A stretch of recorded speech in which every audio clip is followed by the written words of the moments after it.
Imagine a restless Napoleon staring at the flickering shadows on the wall of his tent, or Cleopatra reclining in her palace while her mind refused to settle. History often shows us their triumphs and tragedies, but rarely their private hours when sleep would not come. Tonight, we wander into those sleepless nights, uncovering the hidden fears, ambitions, and secrets that haunted two of the most legendary figures in history. Welcome back, traveler.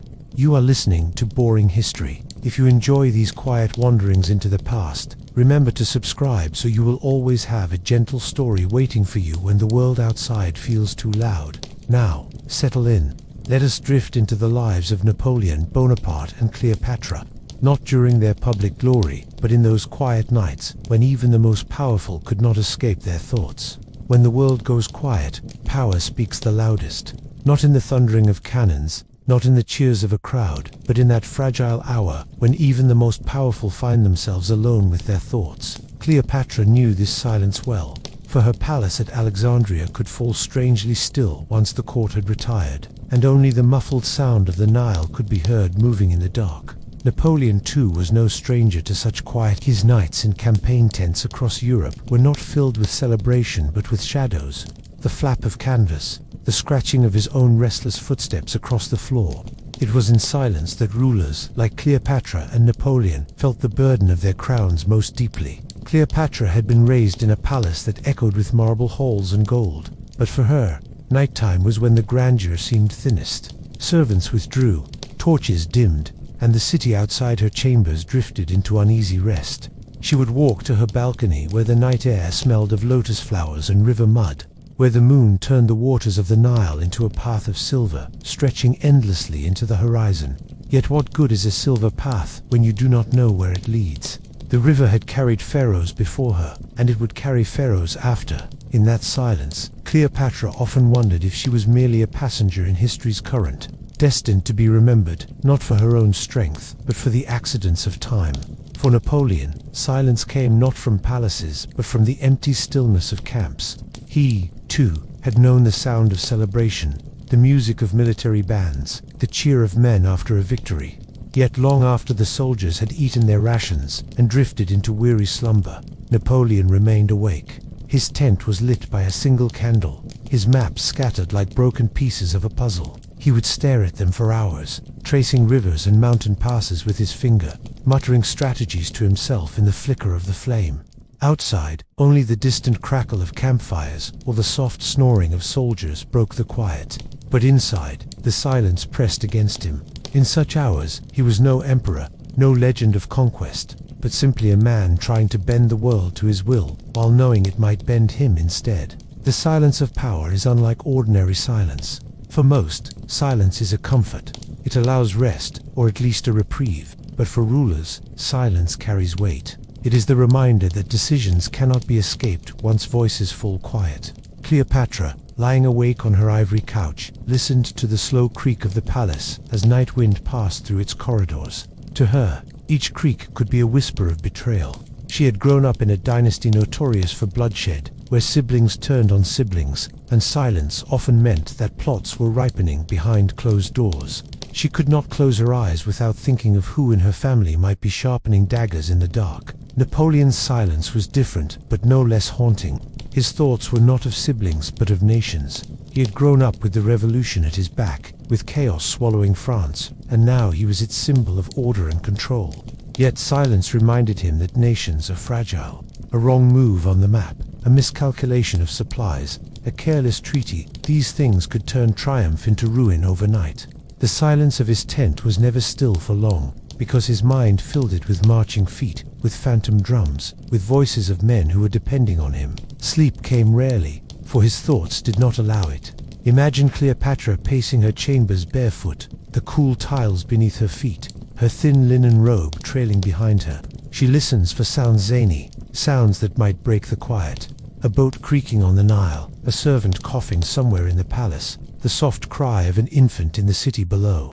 These small noises reassured her that life continued, that Egypt still breathed with her. But when those noises faded and the hush of the desert closed in, she felt alone, utterly alone, as if the weight of the two lands, Upper and Lower Egypt, had been placed entirely on her shoulders. Napoleon, too, was a pacer. His marshals would often remark on how he could never keep still. Even in the deepest hours of the night, he would walk back and forth, his hands behind his back, muttering phrases in Corsican or French, his voice barely audible over the flap of the tent canvas. Sometimes he would stop suddenly, scribble a note, then resume pacing as if the act of walking could untangle the knots of strategy lodged in his mind. Silence was unbearable for him, because in it he heard not peace but uncertainty. There is a peculiar cruelty to the silence of power. It magnifies fears and amplifies desires. Cleopatra's mind drifted to Rome in those hours. She would think of Caesar, then Antony, and whether their alliances would protect her throne or destroy it. The silence made these men loom larger in her thoughts, until their faces were all she could see. Napoleon's silence was filled with shadows of other conquerors. He thought of Alexander the Great, of Caesar himself, of Charlemagne. These figures were his constant companions in the still of the night, taunting him with their accomplishments, reminding him that he, too, must carve his name into history or risk fading into obscurity. Yet silence can also be deceptive. To those outside, Cleopatra seemed confident, radiant, untouchable. She appeared at court draped in gold, speaking in languages that impressed even the Roman senators. Napoleon too projected certainty, riding among his troops with a sharp gaze and clipped words that inspired devotion. But these were daytime illusions. At night, stripped of audience and applause, silence tore away the mask. Beneath it, Cleopatra was a woman in her 20s facing the most powerful empire the world had ever known.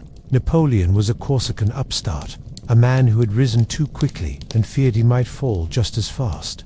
Silence is often described as empty, but for these two, it was full of echoes, full of memory, full of possibility. Cleopatra remembered her childhood, her father's uneasy throne, the civil wars that scarred Egypt. She thought of her siblings, some already dead, others watching her with jealous eyes. Every silence carried those ghosts with it.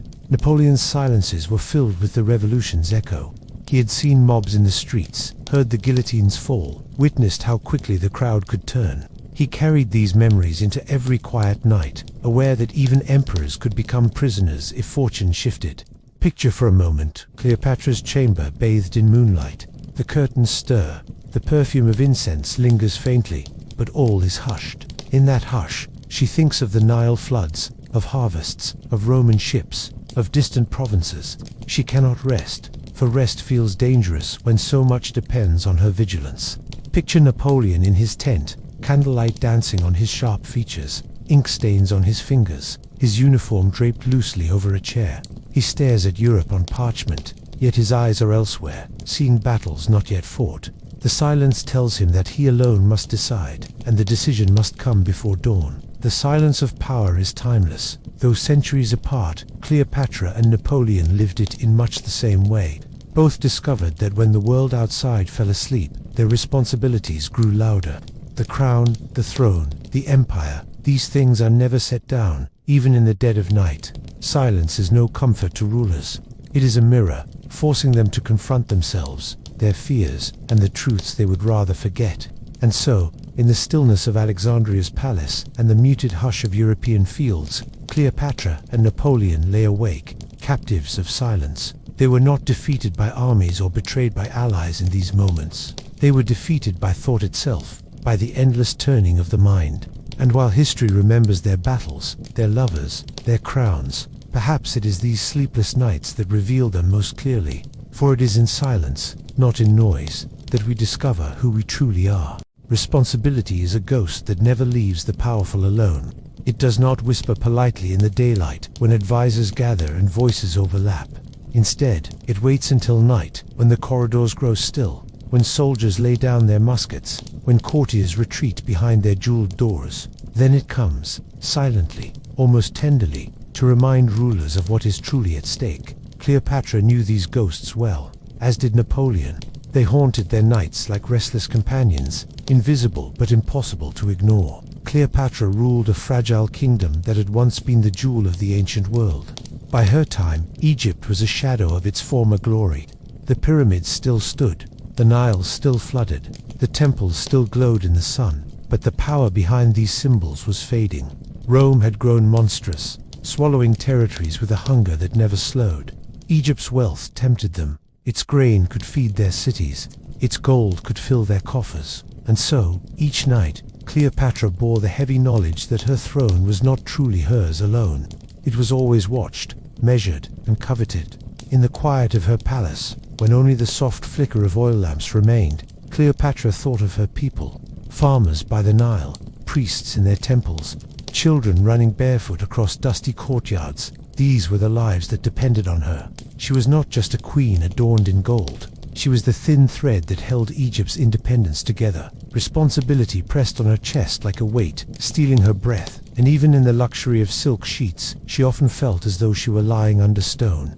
Napoleon carried a different but equally suffocating burden. France had risen out of revolution torn apart by bloodshed. Its kings were gone, its nobility scattered, its laws rewritten. And yet, for all this transformation, France was fragile. The revolution had promised liberty and equality, but it had also birthed chaos. Napoleon was the one who promised order, who pulled the fractured pieces into a vision of empire. But such promises have a cost. He could not rest, for to rest meant to risk it all collapsing again. Imagine him in one of his campaign tents, the smell of damp earth lingering after rain, his map spread wide before him. The faint light of a lantern throws long shadows across his face as he bends low, muttering to himself in quick bursts of French. He thinks not of himself, but of the thousands of men sleeping just beyond the canvas walls. Farmers turned soldiers, young boys who barely knew how to hold a musket, fathers who longed for home. All of them depended on him. His responsibility was not simply to win battles, but to bring them back alive or to justify their deaths when he could not. The ghosts of responsibility do not simply whisper about lives in the present, they also demand thoughts of the future. Cleopatra's mind would wander to the next harvest. If the Nile's flood was too low, the fields would fail. Hunger would spread, discontent would grow, and Egypt would appear weak in the eyes of Rome. Each season carried the chance of disaster, and she bore it alone, for even the priests and counselors could only offer advice, not certainty. She alone was expected to keep Egypt safe from famine and foreign domination. Napoleon's ghosts haunted him in a similar way. His victories created expectations. Every triumph made the people demand another. Every city he conquered made Europe tremble, but it also made them plot against him with greater fury. He could not stop, for to stop was to appear weak. In this endless momentum, he felt trapped. At night, when the campfires dimmed, he realized he was not simply guiding France. He was pushing it forward on a road that had no end, dragging millions behind him. There is something cruel about how responsibility distorts rest. Cleopatra's body longed for sleep. She had baths of scented oils, massages with honey and myrrh, cups of sweet wine to soothe her nerves. But when she closed her eyes, her mind replayed the day's meetings, the ambassadors' subtle insults, the shifting moods of her people. She saw the Nile flooding in her dreams, sometimes too high, sometimes too low, always a warning. Rest became impossible, because responsibility is a ghost that follows into dreams. Napoleon too knew this restless struggle. He was famous for sleeping little, often just a few hours at a time. Some thought it was his boundless energy, but those closest to him knew it was worry. He might drift into slumber, only to wake suddenly, muttering about troop positions, or demanding to know if a messenger had arrived. His body was exhausted, but responsibility kept him on edge, always ready for the next demand. Even in sleep, he dreamed of drums and cannons, of orders shouted in his own voice. The strangest thing about responsibility is how it makes the mighty feel small. Cleopatra ruled with divine authority. She was called the daughter of Isis, a goddess on earth. Yet when the palace halls fell silent, she was not a goddess. She was a young woman forced to hold back the tide of Rome with wit and charm. The ghost of responsibility whispered to her that even divinity could not guarantee safety. Napoleon too was hailed as a genius, a man destined for greatness. Yet in the quiet of his tent, he felt less like a genius and more like a gambler, betting the lives of men on battles that could turn with a single mistake. And yet, responsibility was also their fuel. Cleopatra rose each morning because of it. She polished her wit, sharpened her tongue, and carried herself with a confidence that impressed and intimidated. Without the ghosts that pressed her down at night, she might never have become the legend remembered today. Napoleon too thrived on responsibility, even when it drained him. He needed it as much as it needed him. It was his constant companion. the force that drove him to conquer, to reshape Europe, to defy the odds again and again. Still, when the nights grew longest and the shadows thickest, both rulers must have wondered what it would be like to set responsibility aside, even for a moment. Cleopatra may have dreamed of walking along the Nile as a simple woman, free from the eyes of Rome. Napoleon may have longed to sit by a quiet fire with Josephine, with no maps, no armies, no empire pressing against his mind. But such thoughts were dangerous, because to entertain them too long was to risk weakening the armor they wore each day. Responsibility is a ghost that cannot be banished. It lingers, patient and merciless. Cleopatra heard it in the rustle of papyrus scrolls, in the footsteps of her guards, in the sigh of the Nile outside her palace. Napoleon heard it in the distant clatter of horses, in the creak of the tent poles, in the silence between the notes of his quill scratching orders. Both knew that as long as they lived, they would never be free of it, and so they endured, night after night, with the ghosts of responsibility pressing against them like an invisible army that never slept. And perhaps this is why, even centuries later, their names endure. For in the end, history does not remember rulers for their ease or their comfort. It remembers them for the responsibilities they bore, for the nights they stayed awake when others slept, for the burdens that carved their faces and hardened their resolve. The ghosts of responsibility may have stolen their rest, but they gave us Cleopatra the queen and Napoleon the emperor. When the night deepens and the body grows weary, but the mind will not rest, the most dangerous of all visitors arrives. The thought of legacy, not the daily worries of food, soldiers, or diplomacy, but the greater question that presses on all who hold power. How will I be remembered? When my bones are gone and my name is left to others, will it carry weight or fade like smoke? Cleopatra and Napoleon, though separated by centuries, both knew this torment intimately, and in the silence of their private nights, they wrestled with it like a shadow that would not leave the room. Cleopatra had inherited not only a throne but a story. She was the last in a long line of rulers, the Ptolemies, a dynasty that had reigned over Egypt since the time of Alexander the Great. Her ancestors had built temples, funded scholars, and filled Alexandria with treasures of learning. Yet their reign had also been stained by civil wars, assassinations, and betrayals within their own blood. Cleopatra was keenly aware that history would judge her not simply as herself, but as the culmination of her entire dynasty. The thought must have pressed on her every time she closed her eyes in the stillness of the palace. Would she be remembered as a restorer of Egyptian pride, or as the last failed branch on a family tree that crumbled under Rome's shadow? For Napoleon, legacy was not inherited but seized. He was no heir to an ancient line. He was born on Corsica, a small and contested island, far from the grandeur of Paris, in the silence of his nights.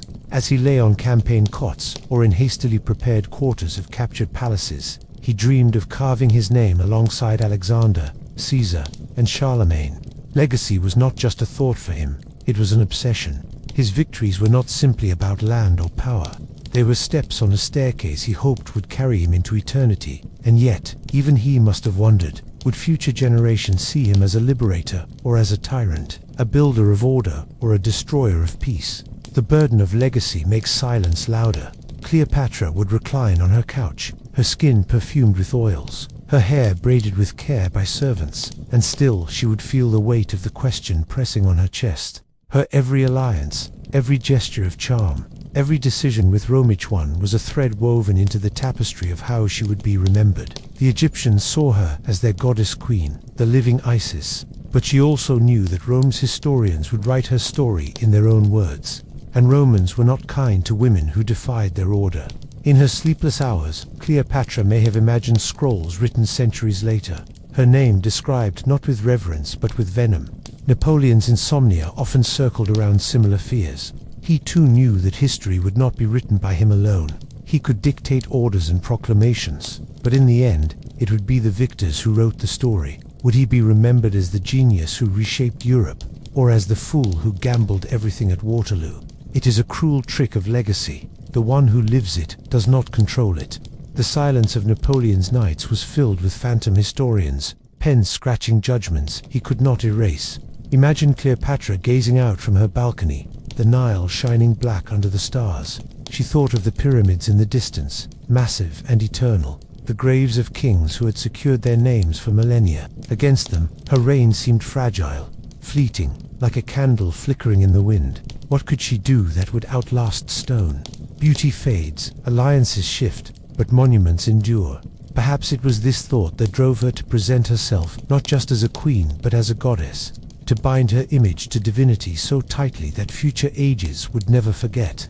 Yet even gods can be recast as villains when history chooses. Napoleon, too, lived in the shadow of monuments. He dreamed not of pyramids but of statues, arches, cities remade in his name. He saw himself as a builder of destiny, a man who could take the fractured chaos of post-revolutionary France and forge it into something immortal.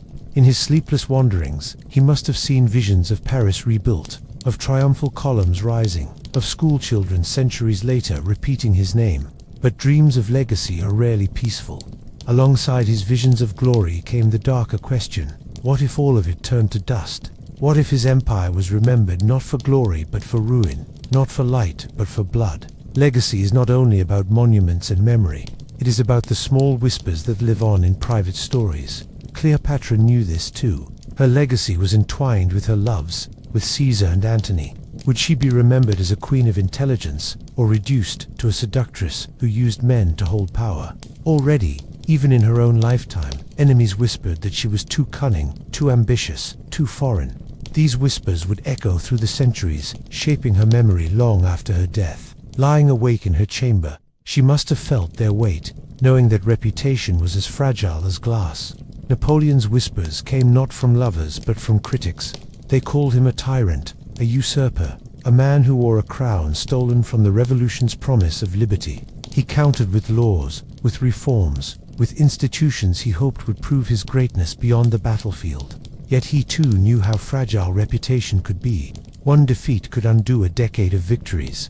One scandal could stain his name forever. And so, when his tent was silent and his generals slept, Napoleon's eyes remained open, thinking of the verdict of posterity. There is a strange irony in legacy. The more one chases it, the less peace one finds. Cleopatra's beauty, intelligence, and theatrical presence were all cultivated, not just for the moment, but for eternity. She wanted to be remembered, and yet, that very desire kept her restless, kept her rehearsing in her mind the scenes of tomorrow, the lines she must deliver, the symbols she must project. Napoleon's pursuit was even more relentless.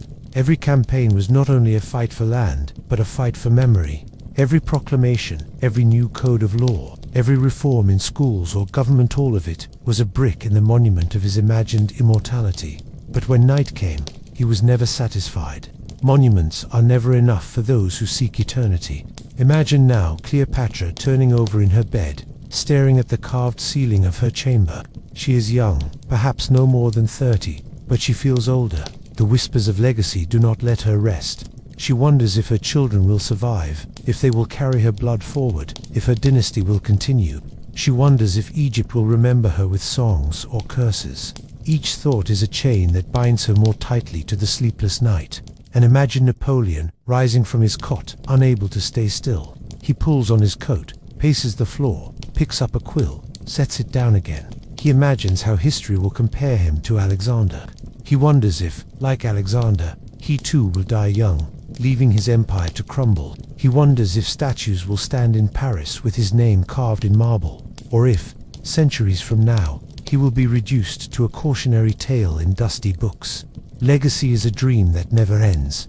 It kept Cleopatra awake in Alexandria, it kept Napoleon awake in Europe, and it keeps their names alive in our minds even now. For in chasing legacy, they found both greatness and torment. Their sleepless nights became part of the story itself, proof that even those who ruled nations were never free from the question that haunts us all. How will we be remembered when the silence comes for us too? Imagine lying in bed at night, with your heart racing, not from fear of an enemy, not from hunger, not from some dark shadow in the room, but from something invisible and much heavier, your own dreams.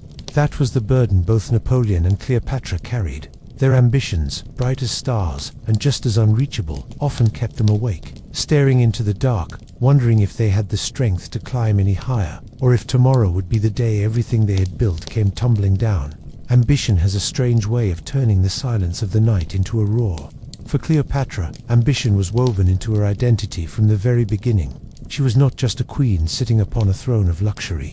She was a ruler of Egypt in one of its most precarious times, when Rome's shadow grew longer each year. She did not dream small. Cleopatra saw herself not only as the savior of Egypt, but as a figure who might one day hold influence equal to Rome itself.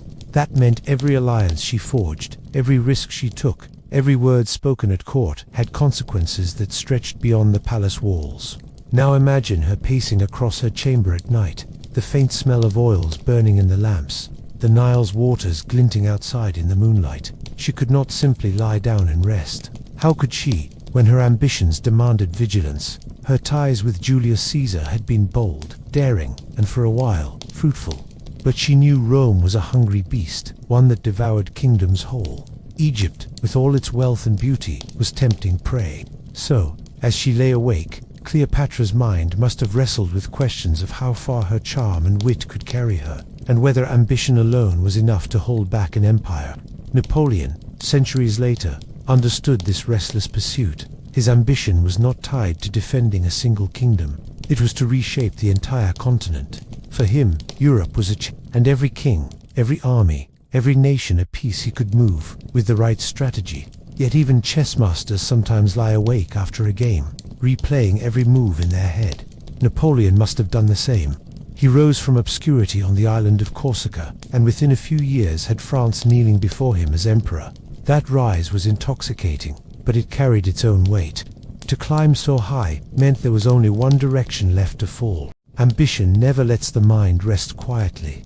For Napoleon, sleep could be broken by visions of future campaigns. He was famous for his relentless energy, for planning battles in his head with such clarity that he could recall the movement of entire regiments at dawn after a night without sleep. His ambition was not limited to maps or strategies. He dreamed of dynasties, of placing his family on thrones across Europe, of his name echoing through the centuries, like Alexander the Great. But ambition is a double-edged sword. The same fire that drives can also consume. Cleopatra must have known this intimately. For all her brilliance, she was aware that ambition painted a target on her back. Her siblings were rivals, some of whom had already fallen victim to the deadly dance of power. Rome watched her closely, judging whether she was too bold or too clever for their liking. Was her ambition leading her to greatness, or into a trap she could not escape? Napoleon's knights, too, were haunted by that edge. Victories brought him glory, but each new conquest meant new enemies, new coalitions forming in dark corners of Europe. He may have imagined, in those late hours, how quickly allies could turn, how loyalty was often nothing more than convenience. His ambition demanded that he keep moving forward, because the moment he stopped, the world would turn against him. There is something deeply human in this insomnia of ambition.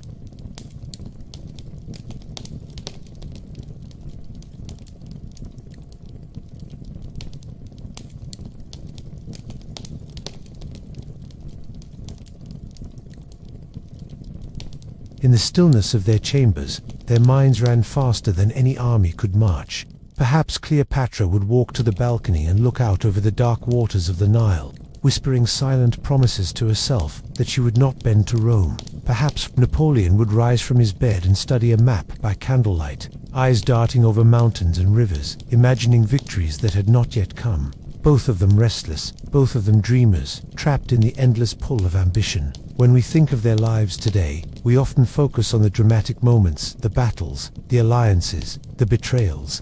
But it is in these quiet, sleepless nights that their true humanity reveals itself. For behind the crowns and uniforms were two people who could not silence the storm inside their minds.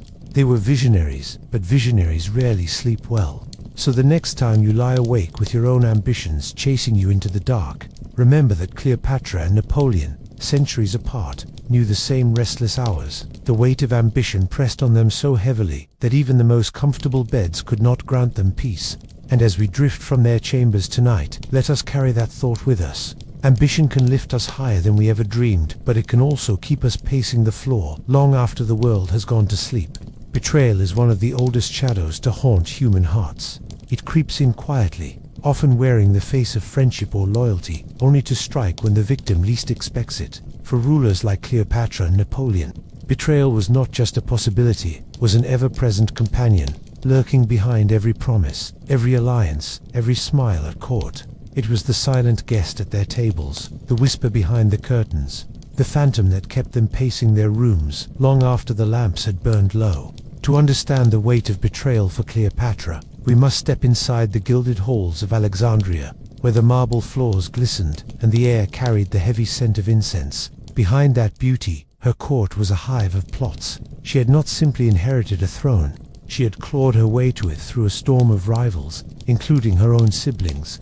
Imagine her lying awake, listening to the night sounds of the city, the lap of waves against the harbor, the distant call of guards on patrol, knowing that somewhere nearby a courtier was plotting her downfall, or perhaps even a blood relative.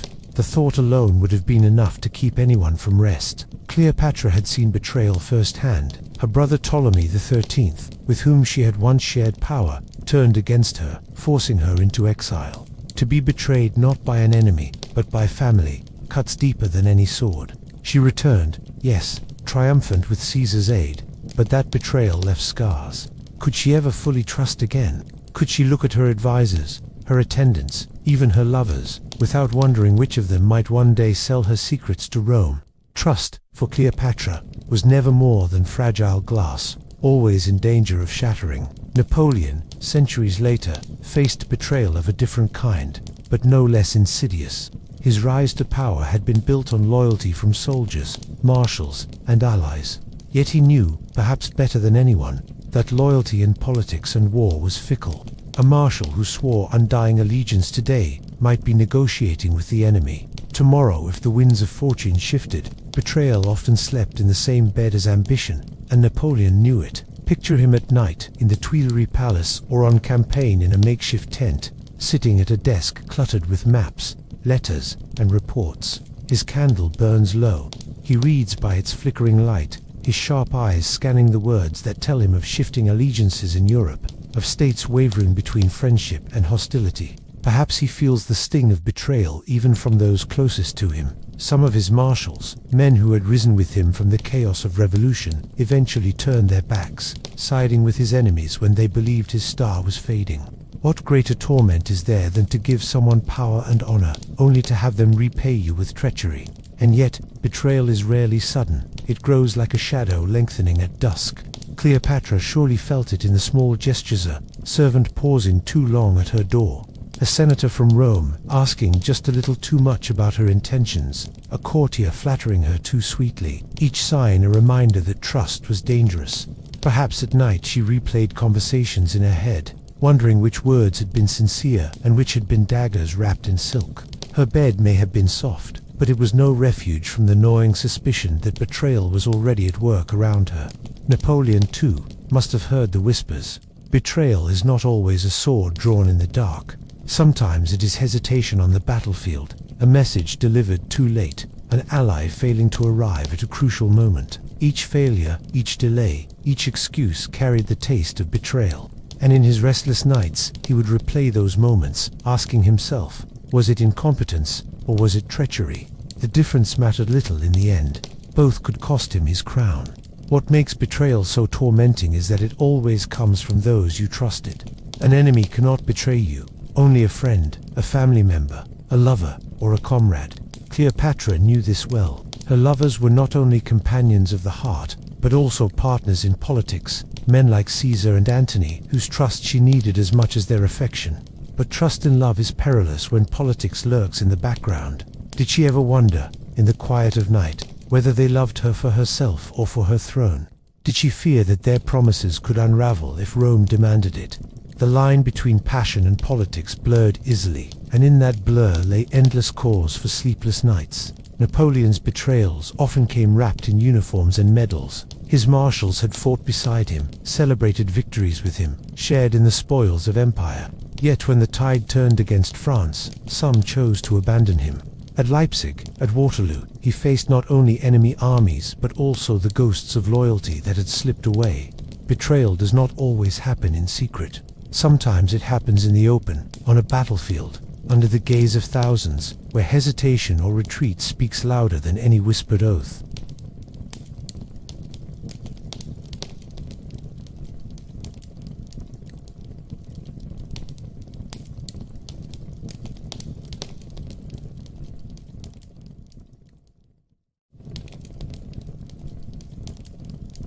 Perhaps the cruelest form of betrayal is the one that comes from within, the betrayal of one's own hopes. Cleopatra must have felt this when her alliance with Antony, so full of promise, ended in disaster at Actium. Did she lie awake before that battle, sensing that the loyalty she had invested in him might not be enough? Did she see the possibility that his decisions, clouded by pride or miscalculation, would betray not only her but Egypt itself? That is the curse of rulers, to place your fate in others' hands, even when you know those hands might falter. For Napoleon, his betrayal from within came in the form of overconfidence. His invasion of Russia, driven by ambition and pride, became his undoing. But at night, before that campaign, did he feel the shadow creeping in? Did he sense, deep down, that his own certainty was a form of self-betrayal, blinding him to the risks that would later destroy his army? Perhaps his sleeplessness was not only about others, but about himself. We all betray ourselves sometimes, and even emperors are not immune. There is a haunting quality to betrayal that lingers long after the act itself. Cleopatra's nights must have been filled with ghosts of trust broken, a brother's treachery, Rome's watchful eye, courtiers' shifting loyalties. They all left her with scars invisible to history, but no less real. Napoleon, too, carried such ghosts. Men he had once embraced as brothers turned away, their names forever etched in his memory, not as comrades but as traitors. And so, in their sleepless hours, Cleopatra and Napoleon were not just haunted by the betrayals that had happened, but by the fear of the betrayals yet to come. Every alliance carried risk. Every promise demanded suspicion. Every smile could conceal a dagger. This fear was enough to keep even the mightiest rulers awake, pacing the floor, staring into the shadows, listening for footsteps outside the door. We often remember Cleopatra for her beauty and cunning, Napoleon for his brilliance and pride. But in these quiet, haunted nights, they were not figures of legend. They were human beings, afraid of betrayal, just as we are. Perhaps that is what makes their stories timeless. For who among us has not felt the sting of trust broken, or the restless doubt that whispers in the dark? So, when we think of them lying awake, we should not see crowns and uniforms, but hearts that beat anxiously in the silence, knowing the shadows of betrayal were always near. Love is often painted as the sweetest of comforts, but for those who rule kingdoms and command empires, it rarely offers peace. For Cleopatra and Napoleon, love was not simply a matter of the heart. It was tangled with politics, ambition, survival, and betrayal. At night, when the world grew quiet, love could be as troubling as any battlefield. Their lovers were not only partners but allies, rivals, and mirrors of their deepest fears. And that made love less of a sanctuary and more of a dilemma that kept them awake long into the night. Cleopatra knew this more intimately than perhaps any ruler in history. Too many, her name has been tied to passion, seduction, and irresistible beauty. But this image, crafted and embellished over centuries, hides the harsher truth. For Cleopatra, love was never free. It was always bound to power, politics, and the survival of her throne. She could not afford the luxury of a private heart. Every whisper of affection, every embrace, every promise carried with it the weight of an empire. Consider her relationship with Julius Caesar. To the outside world, it may have looked like a calculated move, a queen aligning herself with the most powerful man in Rome, and it was, in many ways. Yet beneath the politics, there was something more. Cleopatra was intelligent, charismatic, and fiercely ambitious. Caesar was a man who admired strength, and perhaps he found in her a reflection of his own restless drive.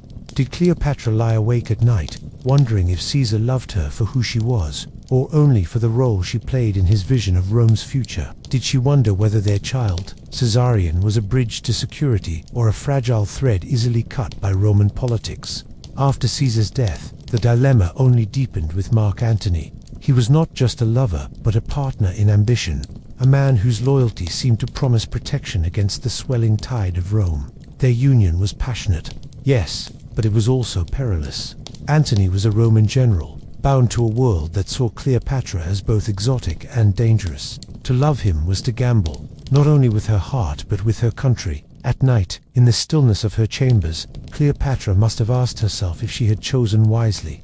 Would Antony's love endure, or would he falter under Rome's judgment? Would their bond be remembered as strength or as folly? For Napoleon, love was no less complicated. His marriage to Josephine began with a rush of passion. His letters to her, brimming with desire and tenderness, reveal a man consumed by longing. He wrote to her from campaign fields, confessing his hunger for her presence, his torment at their distance. Yet this passion was shadowed by insecurity. Josephine was older, experienced, and her infidelities cut him deeply. Imagine Napoleon, fresh from the chaos of battle, returning to a quiet tent at night, only to think of whispers he had heard about her affairs. For all his power, he was powerless in love. Did it keep him awake, gnawing at him more fiercely than any enemy? Did he replay her words and gestures, searching for signs of deception? Even after Napoleon set aside Josephine, his heart remained conflicted. His second marriage, to Marie-Louise of Austria, was less about love and more about dynasty. It gave him legitimacy, a son, and ties to Europe's royal houses. Yet what kind of peace can a man find in a marriage built on politics rather than passion? Did he look at her across the candlelit dinners of the palace and feel emptiness? Did he lie awake, remembering Josephine, whose laughter and warmth haunted him even as he pursued power? Love, for both Cleopatra and Napoleon, was never a place of rest. It was a battlefield of its own, where trust and desire clashed with ambition and fear. Cleopatra could not surrender herself fully to love without risking her throne. Napoleon could not indulge his heart without exposing his vulnerabilities. Their lovers were sources of both strength and torment, and love is cruel in its timing. Cleopatra's most passionate moments with Antony came just as Rome's wrath grew strongest. The deeper their bond, the more dangerous it became. Perhaps she lay awake, feeling both the thrill of passion and the cold dread of what their union meant for Egypt's future. Napoleon's passion for Josephine came when he was rising in power, when every step forward required discipline and clarity. Yet love muddled his focus, making him jealous, insecure, torn between his heart and his empire. It is easy to imagine Cleopatra, draped in silks, her hair perfumed, lying in her chamber beside Antony, yet unable to sleep. His arm around her might have felt strong, but what of his loyalty to Rome? She may have turned her gaze to the ceiling, her mind racing with questions. Would his devotion falter under pressure? Would he choose her or his homeland? Would her heart be the very thing that doomed Egypt? And Napoleon, restless in his imperial bed, might have turned away from Marie-Louise, thinking not of her but of Josephine. He wrote years later that he had truly loved only once, and that love had been for Josephine. Imagine how bitter it must have felt to lie beside a woman chosen for politics, while longing for the one who had betrayed yet also inspired him. Love, for Napoleon, was always a puzzle without resolution, a dilemma that tightened its grip on his thoughts each night. The lover's dilemma is not just theirs, it's ours as well. Who has not lain awake, torn between heart and reason, between desire and fear? Cleopatra and Napoleon felt it more acutely, because their personal choices echoed across nations. But the essence is the same. Love can lift us higher than any crown, but it can also weigh heavier than any crown. And so, their nights were restless. Cleopatra tangled in silks and shadows, Napoleon pacing across marble floors or staring into the darkness of a tent. Both of them trapped in the same paradox. Love as a source of power, and love as a source of sleeplessness. The irony is striking. For rulers who commanded armies and dictated the fate of nations, it was not always war or politics that robbed them of rest. Sometimes it was the softer, quieter torment of love. A glance, a whispered word, a fear of betrayal, a memory that would not let go. These were the dilemmas that haunted their hearts when the world fell silent. And perhaps that is why their stories endure. Because no matter how powerful, no matter how legendary, Cleopatra and Napoleon were not immune to the torment of love. They lay awake, hearts racing, thoughts tangled, longing for rest, but unable to find it, just like us. When rulers lie awake at night, their minds often wander not just to the battles of tomorrow or the betrayals of today, but to the far greater weight of tomorrow's memory. Legacy. That word carries a power heavier than armies and more enduring than monuments. Cleopatra and Napoleon both understood that what they did in their lifetimes would echo through centuries, and it was this haunting awareness, the burden of how history would remember them, that often stole their sleep and pulled them into long nights of restless thought. Cleopatra was no ordinary queen. She was the last of the Ptolemies, the final monarch of an ancient dynasty that had ruled Egypt since the days of Alexander the Great. She carried not only her own fate, but the fate of an entire civilization. Imagine her standing by the great windows of her palace in Alexandria, the harbor stretching out before her, dotted with ships under the pale glow of moonlight. The city around her slept, but Cleopatra's mind raced. She knew the dynasty's survival depended on her choices. Every treaty, every lover, every word spoken in the halls of power was not only about her reign, but about Egypt's survival in a world dominated by Rome. Legacy for Cleopatra was a double-edged thought.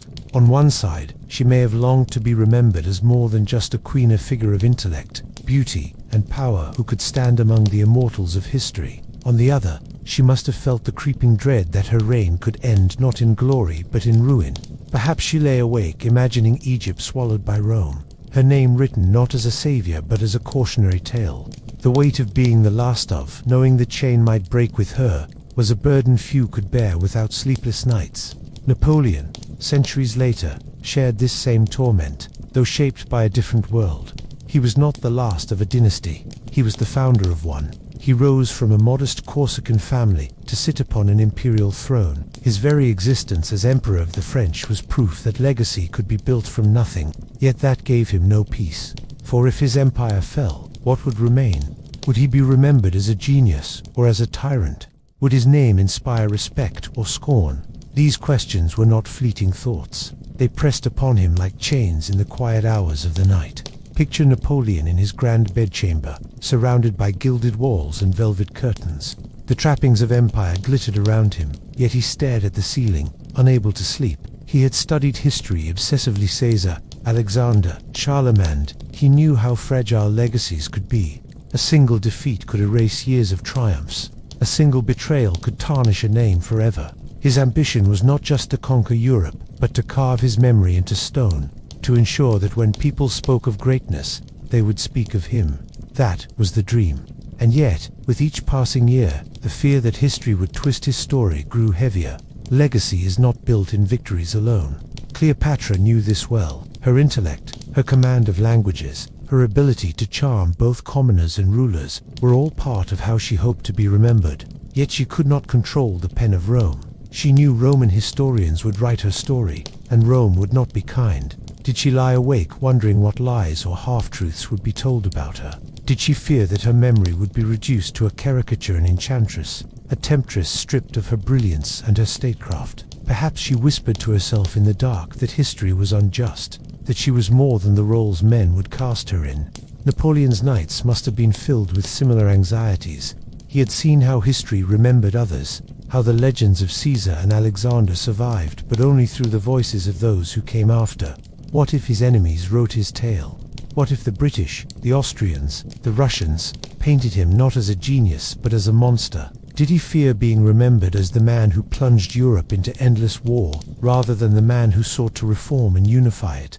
Legacy was a burden precisely because it could never be controlled fully. No matter how many monuments you build, no matter how many victories you win, the future decides how you will be remembered. There is also the question of heirs. Cleopatra had Caesarion, her son, with Julius Caesar, whom she hoped would secure her dynasty. But his very existence was fragile, caught between Egypt and Rome, between legitimacy and threat. Did she sit awake at night, staring at the sleeping child beside her, wondering whether he would grow to rule, or whether he would be struck down by Rome's hand? The burden of legacy was not just about her, it was about him, about what would happen after her. Every mother carries some sleepless nights for her child. For Cleopatra, those nights were amplified by empire. Napoleon too found his legacy tied to his son. When his second wife, Marie-Louise, gave birth to the King of Rome, Napoleon must have felt both triumph and dread. Here was his heir, his bloodline, the beginning of the dynasty he dreamed of. And yet, in the shadows of the night, perhaps he asked himself, would this child inherit a throne, or would he inherit only exile and whispers of a fallen empire? The burden of legacy often weighs heaviest in the thought of children, for they must live with what their parents leave behind. And there is a cruel irony here. Cleopatra and Napoleon both longed for immortality through legacy, but legacy is built in the very moments that deny rest. They sacrificed peace of mind for the hope of eternal remembrance. Cleopatra endured the weight of empire collapsing around her, yet she must have taken some comfort in the thought that her name would not be forgotten. Napoleon faced exile and humiliation, yet even then he dreamed of how history might redeem him. Their sleeplessness, in some way, was the price of their immortality. When we look back now, their fears were both justified and ironic. Cleopatra is remembered, yes, but often through the distorted lens of Rome. Her brilliance is overshadowed by her romances, her statecraft reduced to seduction. That must be the very legacy she feared in her sleepless hours. Napoleon too is remembered, but his name carries both admiration and controversy. For some, he is a genius, a reformer, a visionary.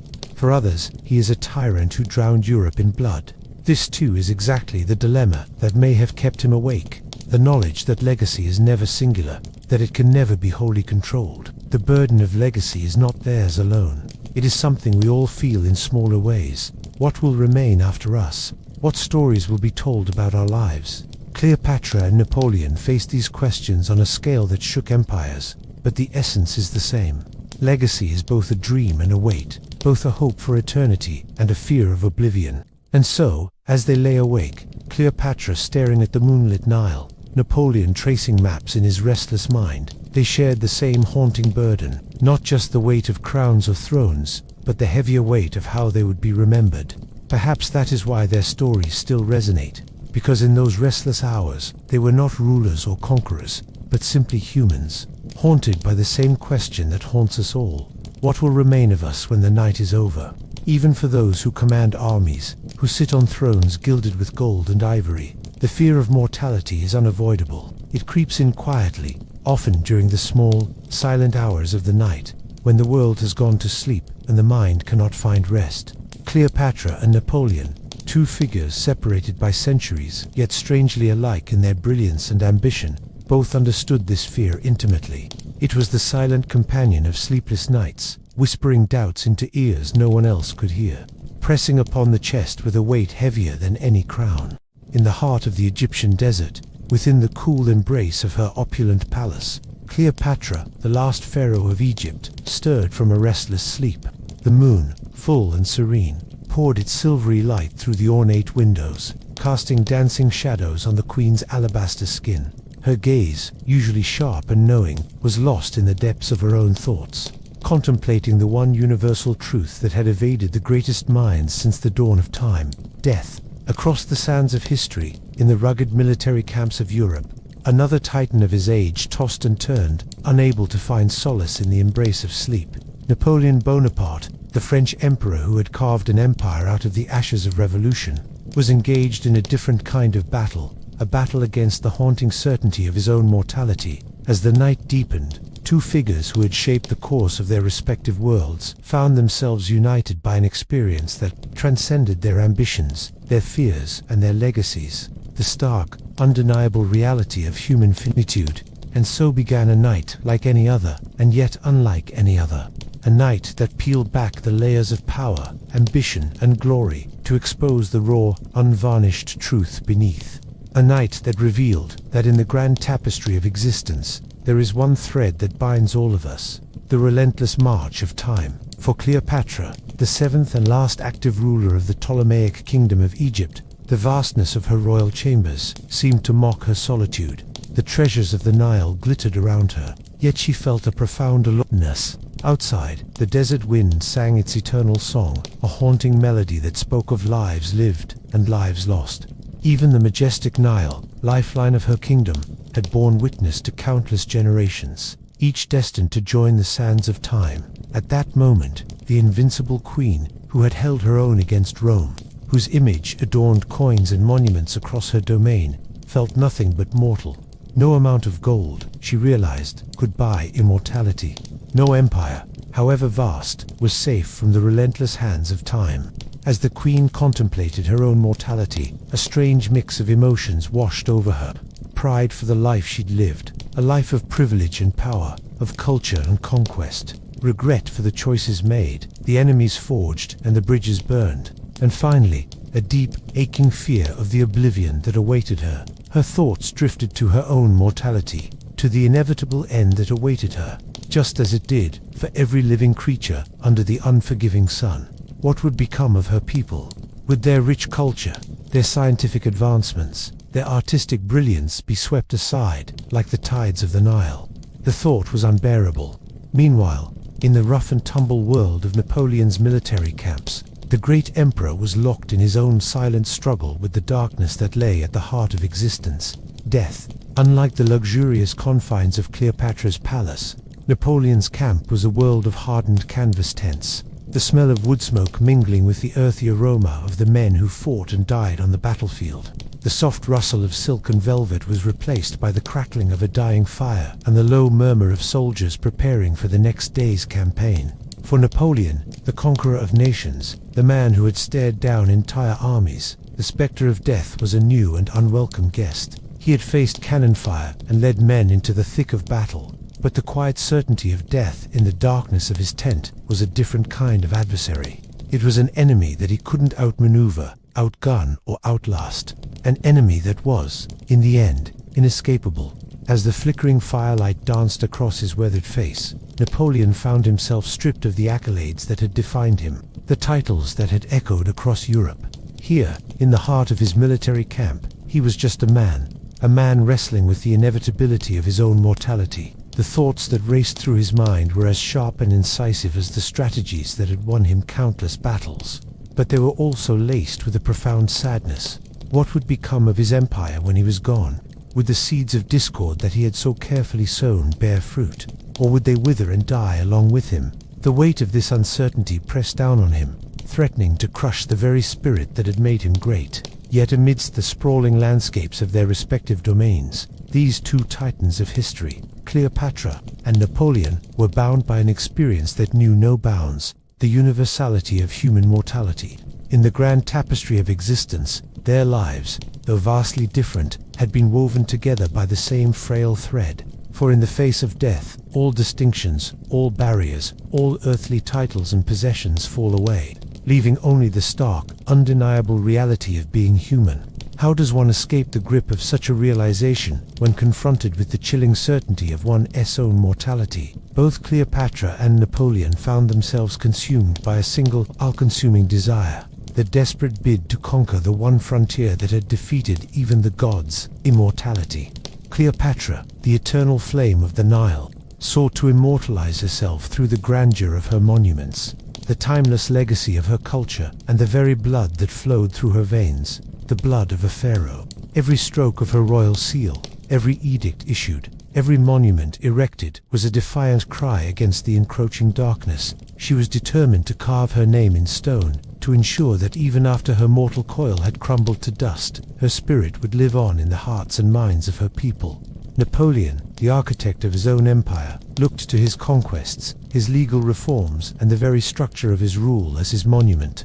Each nation subdued, each decree signed, each strategic move on the chessboard of Europe was a step towards securing his legacy. For Napoleon, death was not an option, not if he could help it. He was the master of his destiny, the maker of his own fate, and he intended to ensure that his story would echo through the ages, that the legend of Napoleon would outlive the mortal shell that housed his brilliant mind. But as the night wore on, as the moon climbed higher in the sky, both Cleopatra and Napoleon found themselves ensnared by the cruel irony of their existence. The very thing that fueled their ambition, their desperate bid for immortality, also served as a constant reminder of their mortality. With every lavish monument constructed, every conquered territory added to his map, every passing moment carried them closer to the inevitable end. And in this realization, their greatest strengths became their greatest weaknesses.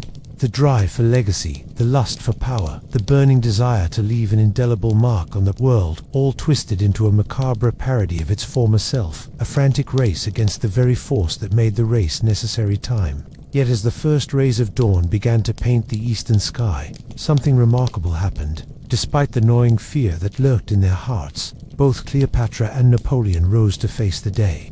The queen resumed her regal duties, gracing the throne with her presence, issuing decrees, receiving dignitaries, all with the same regal bearing that had become her hallmark. The emperor, too, donned his uniform, his bearing as straight and tall as the saber that hung at his side. He reviewed his troops, issued orders, planned his campaigns, all with the same strategic brilliance that had brought him to the pinnacle of power. In the face of the inevitable, they had chosen to live fully, to act boldly, and to serve with unwavering resolve. Their legacies, once teetering on the edge of despair, now stood firm. anchored by the very force that had threatened to destroy them, mortality. For in the end, it was their humanity, their capacity to feel the full weight of existence, the joy and the sorrow, the triumph and the loss, that made them truly human. As the sun rose higher in the sky, bathing the world in golden light, Cleopatra and Napoleon went about their day, their faces betraying none of the turmoil that had raged within them the night before. They were, after all, mortals in the grand tapestry of existence, their fates irrevocably linked to the relentless march of time. Yet their actions that day, and in the days that followed, spoke volumes of their resilience, their courage, and their unwavering commitment to their respective causes. They were a testament to the enduring spirit of humanity, a reminder that even in the face of death, life, with all its complexities, its contradictions and its challenges, is a gift to be cherished, a duty to be fulfilled, and a legacy to be embraced. Secrets are heavy. Even the tiniest ones, whispered in the dark, can grow into burdens that twist the mind and steal sleep. For rulers like Cleopatra and Napoleon, secrets were not minor curiosities or casual confessions. They were the backbone of power, the currency of survival, and often the source of unending anxiety. What they knew, what they withheld, what they could never reveal, all weighed upon them like invisible chains, pulling at their minds long after the halls of their palaces had gone silent. Cleopatra, Queen of the Nile, understood this weight from the moment she stepped onto the throne. To rule Egypt was to command knowledge of allies, of rivals, of spies who whispered through the corridors and temples. The difference between life and death often rested on what was spoken in confidence, on what was kept hidden from prying eyes. Imagine her pacing her chamber at night, her silks rustling across marble floors, lamps casting long shadows against the walls. Every whisper in the court could be a lie. Every letter from Rome could carry duplicity. She had to hold the truth tightly in her mind, because even the smallest revelation could bring catastrophe. Secrets for Cleopatra were not merely political, they were intimate. Her alliances with Julius Caesar and Mark Antony were wrapped in layers of intrigue, desire, and caution. She knew that revealing too much about her intentions, her plans, or her feelings could tip the delicate balance she maintained between Egypt and Rome. Perhaps she lay awake at night, considering the fine line she walked, wondering whether a single misplaced word might undo everything she had fought to achieve. Her intellect was her shield, but secrets were the sword that protected it. Napoleon, in a different age but with a similar mind, bore the weight of secrets with a relentless intensity. He controlled armies, territories, and governments, yet the very foundation of his power rested on information. The right piece of intelligence, the correct interpretation of a report, or the timely deception of an adversary could mean victory or ruin. Imagine Napoleon seated in the glow of a candle, maps spread before him, letters stacked high, reading and rereading reports from spies and generals. Each piece of knowledge carried a choice: to act, to conceal, or to mislead. Each choice was a burden, a potential seed of disaster if mishandled. The nature of secrets is that they isolate. Cleopatra could trust few, and even fewer completely. Perhaps she confided in Antony about her ambitions, but even his loyalty was measured by Rome's interests. Each night, as she lay in her chambers, she had to carry the truth alone, like a hidden stone pressed against her chest. Every advisor, every courtier, every foreign diplomat was a potential threat, a possible vector for betrayal. She understood that to share a secret was to risk losing it forever, and with it, the fragile stability of her reign. Napoleon experienced the same isolation.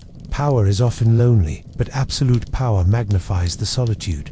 Secrets cannot be shared easily. Confiding in a marshal might be practical, but trust in others is always tentative. Napoleon had seen officers fail, messages intercepted, plots revealed too late. He must have carried countless truths in his mind, from battle plans to personal fears, each one a stone in the invisible burden of his nights. The heavier the secret, the more restless the sleep. There is also a moral dimension to the weight of secrets. Cleopatra's decisions often involved shades of grey, morally complex choices that could not be shared even with those closest to her. If she were to reveal the compromises, the threats, the manipulations necessary to preserve Egypt, would her advisors or lovers understand, or would they judge?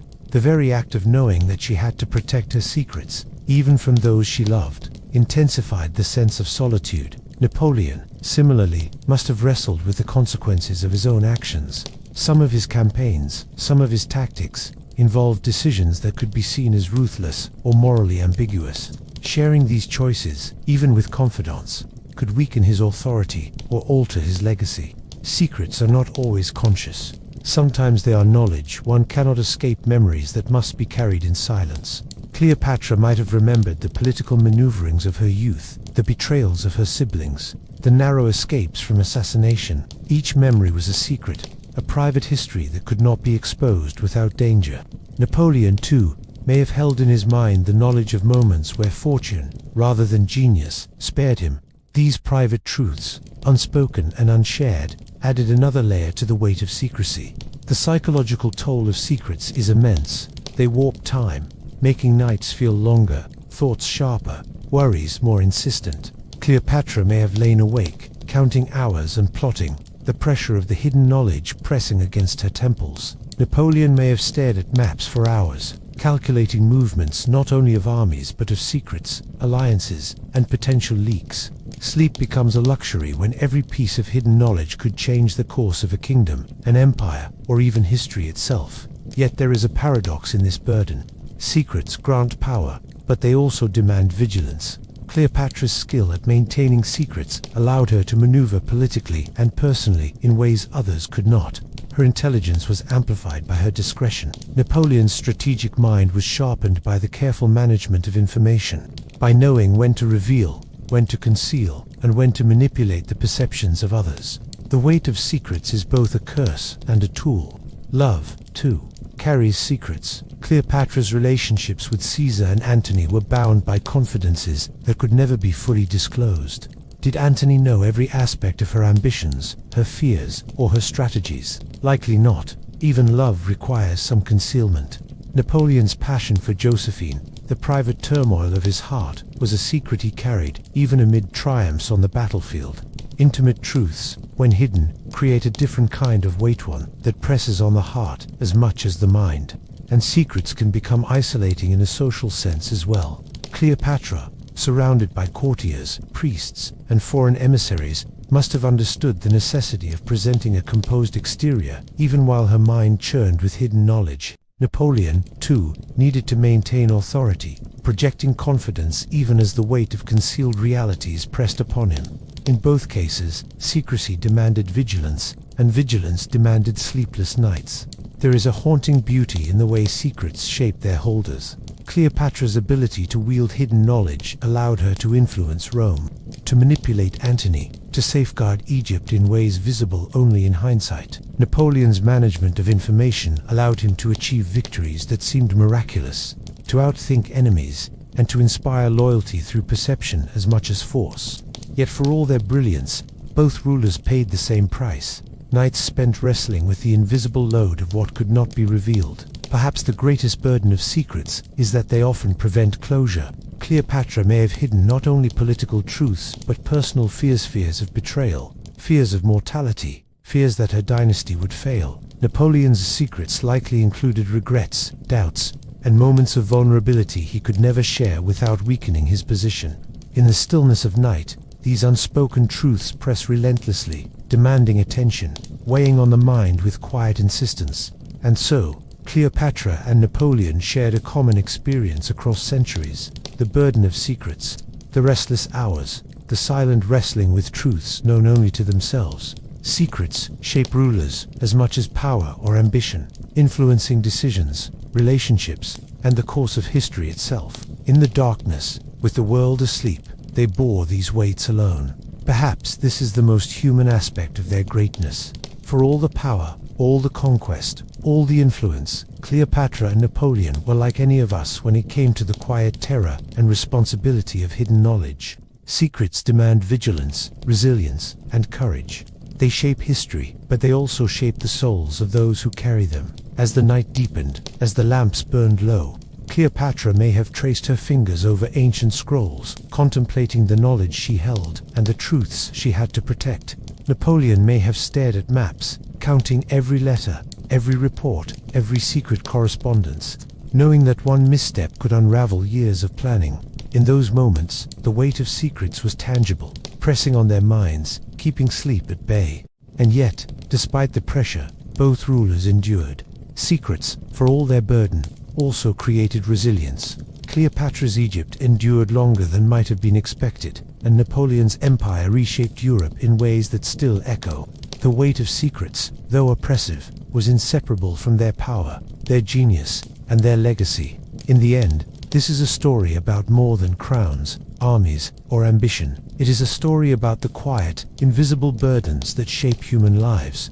Cleopatra and Napoleon remind us that even the greatest figures in history are haunted by things we cannot see, knowledge that cannot be shared, truths that cannot be revealed, and the solitary weight of secrets carried through sleepless nights. Rulers often live in a delicate balance, poised between authority and chaos, between command and the unpredictable will of those they govern. Cleopatra and Napoleon, despite their power, understood that beneath the grandeur of their courts and armies lay a constant, invisible threat: rebellion. Not just the open, bloody kind, but subtle insurrections of loyalty, whispers of dissent, and conspiracies that could fester quietly, unnoticed until they erupted into catastrophe. The fear of rebellion is a shadow that walks beside every leader, and it is a shadow that often stretches longest during the quiet hours of the night. For Cleopatra, the weight of rebellion was ever present. Egypt was a land of ancient traditions and restless politics. Even the grandest palaces could not contain the ambitions simmering among her courtiers, generals, and advisors. Imagine her walking through the moonlit corridors of Alexandria, the soft glow of oil lamps reflecting off mosaics depicting gods and kings, her silken robes whispering across the floor. To an observer, she appeared serene, regal, untouchable. Yet inside her mind, every glance, every whisper, every gesture could be a test of loyalty. Could she trust her officials? Could her allies in the military be counted on to obey her commands? Each unanswered question was a stone added to the weight pressing on her chest. Cleopatra's fear of rebellion was not abstract. She had experienced it firsthand. Her brother Ptolemy XIII once quarreled with her and then turned against her, igniting civil war. That betrayal left an indelible mark. It demonstrated that those closest to power could be its fiercest threats. Every advisor who bent the knee today could rise against her tomorrow, motivated by ambition, greed, or fear. Perhaps at night, lying alone in her opulent chambers, Cleopatra replayed the events of the past, thinking of which alliances were secure and which might unravel, wondering who might whisper against her while she slept. Napoleon, separated by centuries yet haunted by a similar tension, knew that rebellion could strike anywhere, even within his own ranks. His armies were vast, loyal in appearance, yet human nature is unpredictable. Officers and soldiers alike carried their own ambitions and grievances. Napoleon had witnessed plots, hesitations, and missteps that could have toppled him if circumstances had aligned against him. Imagine him in a dimly lit tent, candles flickering across maps and dispatches, his mind turning over every action, every letter, every report. The enemy outside the camp was dangerous, yes, but the enemy within, subtle, patient, hidden, was often more frightening. The fear of rebellion is not limited to outright conspiracy. It creeps in quietly through small acts: a delay in obedience, a whispered conversation, a look of hesitation. Cleopatra could not ignore the possibility that her generals might disobey orders if their interests diverged from hers. Napoleon could not ignore the chance that a marshal facing the tides of war might choose self-preservation over loyalty. Both understood that rebellion often begins not with swords, but with doubt, mistrust, and ambition. And yet, fear of rebellion does not simply lead to paranoia. It sharpens perception and heightens awareness. Cleopatra, for all the stress it caused her, became a master of reading people, understanding motives, and anticipating the moves of those around her. She cultivated loyalty carefully, rewarded obedience, and tempered suspicion with charm. Still, even the most calculated strategies cannot eliminate uncertainty.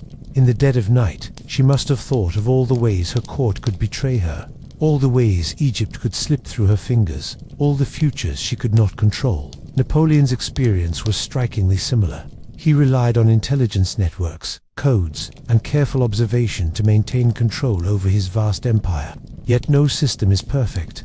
Even with detailed reports, he could not know the full measure of loyalty or the hidden resentments in the hearts of his subordinates. Perhaps he lay awake, the maps spread before him, calculating probabilities, imagining scenarios in which betrayal could topple him. The fear of rebellion sharpened his strategy, yet it also stole sleep, for the mind must always anticipate the unpredictable. This fear has a deeply personal aspect as well. Cleopatra, for example, might have feared that Antony, whom she loved and trusted, could one day be swayed by Rome against her. Napoleon might have feared that Josephine, even as a personal betrayal, could influence alliances against him. Rebellion is rarely only political. It can creep into the heart, making rulers wary even of love and loyalty. Trust, in such circumstances, becomes a delicate exercise, a constant calculation that cannot rest even in the stillest hours of night. The consequences of rebellion were clear and immediate. For Cleopatra, it could mean the loss of her throne, the collapse of Egypt's independence, the unraveling of all her careful strategies. For Napoleon, it could mean disaster on the battlefield, the collapse of his empire, the humiliation of defeat. Each night, these possibilities pressed on their minds, turning luxury into confinement, peace into tension, and quiet into a vigilant watchfulness that could last until the first light of dawn. Fear of rebellion also interacts with other fears: betrayal, mortality, and the weight of legacy. Cleopatra's sleepless nights were compounded by the knowledge that rebellion could not only end her reign, but erase her memory. Napoleon's campaigns were haunted by the possibility that the very men he trusted to carry out his strategies might undermine him, leaving his legacy in doubt and his empire vulnerable. In this sense, rebellion is more than an event. It is a perpetual pressure, an ever-present shadow that shapes every choice, every word, Yet, for all the anxiety, both rulers endured. Cleopatra navigated a court rife with intrigue, forming alliances and responding to plots with intelligence and grace. Napoleon controlled a sprawling empire, commanding armies and governments with relentless focus and strategic foresight. Their fear of rebellion, while tormenting, was also part of their genius. It kept them alert, responsive, and prepared, even in the darkest hours of night. Perhaps the most human aspect of this fear is how relatable it is. We may not command empires, yet we experience our own versions of rebellion, doubts about relationships, challenges at work, conflicts with friends or family. Cleopatra and Napoleon magnified these struggles onto a monumental scale, but the core experienced anxiety. The sleeplessness, the anticipation is universal. Fear of rebellion, in any form, demands vigilance, resilience, and courage. And so, as the night deepened and silence stretched across the lands, Cleopatra and Napoleon lay awake, haunted not by visible enemies, but by the invisible ones, the whispered plots, the shifting loyalties, the potential betrayals that could unravel everything they had built. The fear of rebellion is more than a political concern. It is an intimate, relentless pressure, shaping the mind, the heart, and even the legacy of those who wield power. In the end, it is this combination of brilliance and fear, of ambition and vigilance, that makes their stories timeless. Cleopatra and Napoleon, each in their own time, remind us that the exercise of power is inseparable from the anxieties it produces. They were extraordinary in their actions, yet profoundly human in their sleeplessness, bound as much by fear of rebellion as by the weight of crowns. Perhaps that is why, even now, their lives feel so vivid. Their fear of rebellion was not a weakness, but a lens through which they saw the world and shaped it. Their sleepless nights, filled with strategy, anticipation, and imagination, remind us that the greatest rulers are also the most vigilant, and that fear, when faced with courage, can become a guiding force rather than a chain. Power is not only about what one commands, it is also about how one is seen. Perception shapes reality, dictates influence, and can be as dangerous as any sword or army. Cleopatra and Napoleon both understood this intimately. Every gesture, every word, every act of strategy or diplomacy was subject to scrutiny. How others perceived them could bolster their authority or unravel it entirely. This pressure of perception, quiet yet relentless, haunted them in ways that often kept them awake long into the night. Cleopatra, Queen of the Nile, lived in a world where reputation was as vital as armies. Egypt was a civilization steeped in tradition, yet it faced the encroaching power of Rome. For Cleopatra, appearances mattered not only within her court, but across the Mediterranean. She knew that her power relied as much on what others believed about her as on her actual strength. Every interaction with Roman diplomats, every decision in her palace, every message sent abroad was a performance, carefully constructed to convey wisdom, strength, and allure. And yet, even the most calculated impression carried risk. Did Antony truly see her as a partner, or as a tool for Rome? Did her courtiers respect her, or did they fear her enough to plot in silence? Every doubt fed the pressure of perception. Napoleon, similarly, understood that perception could shape entire empires. A battlefield victory was not only a physical triumph, but a statement of competence and destiny.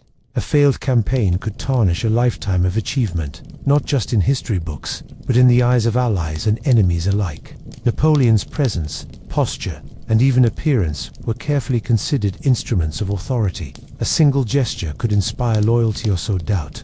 He knew that perception was often the currency of power, sometimes more valuable than soldiers, cannons, or law codes. The pressure of perception is both external and internal. Cleopatra had to navigate the views of her subjects, her allies, and her rivals simultaneously. Rome, in particular, watched her every move. Reports about her intelligence, her charm, her influence over Antony could be exaggerated, manipulated, or falsified. She knew that history might judge her, long before her enemies had the chance to act. At night, lying in her palace chamber, she may have thought not only about immediate threats, but also about how her decisions would echo through time. Would she be remembered as a wise ruler, or merely as a seductress? Would Antony's loyalty cement her image, or would Rome twist it into scandal? Napoleon's concerns were strikingly similar. Even surrounded by advisors and generals, he knew that perception could override facts. A single rumor, a misinterpreted order, a whispered doubt could shift loyalty and morale instantly. Perhaps he stared at the ceiling of his tent, candlelight flickering against maps and dispatches, imagining how each of his decisions would be perceived. Victory, after all, is only complete if it is recognized. Authority is only secure if others believe it is. And in a world of spies, dissent, and political rivals, perception could never be fully controlled. This pressure shapes behavior in profound ways. Cleopatra became skilled in the art of influence, knowing when to display strength and when to exercise subtlety. She cultivated an image that combined intellect, beauty, and authority. Every public appearance, every audience with foreign emissaries, every interaction with Antony was part of a careful orchestration. Yet behind the calculated smiles and composed posture, there was likely anxiety. The awareness that one misstep could undo years of work is a constant companion to those whose power depends on perception. Napoleon, too, acted with this awareness. He managed not only armies and governments, but also public opinion. His proclamations, his dress, his gestures, every element was considered for its impact on perception. Even personal letters to Josephine carried an awareness of image, reflecting passion, yet carefully framing loyalty and control. The pressure to maintain the ideal image of invincibility was immense, yet he could not abandon it, for to falter in perception was to risk both obedience and destiny. Perception is often more subjective than objective.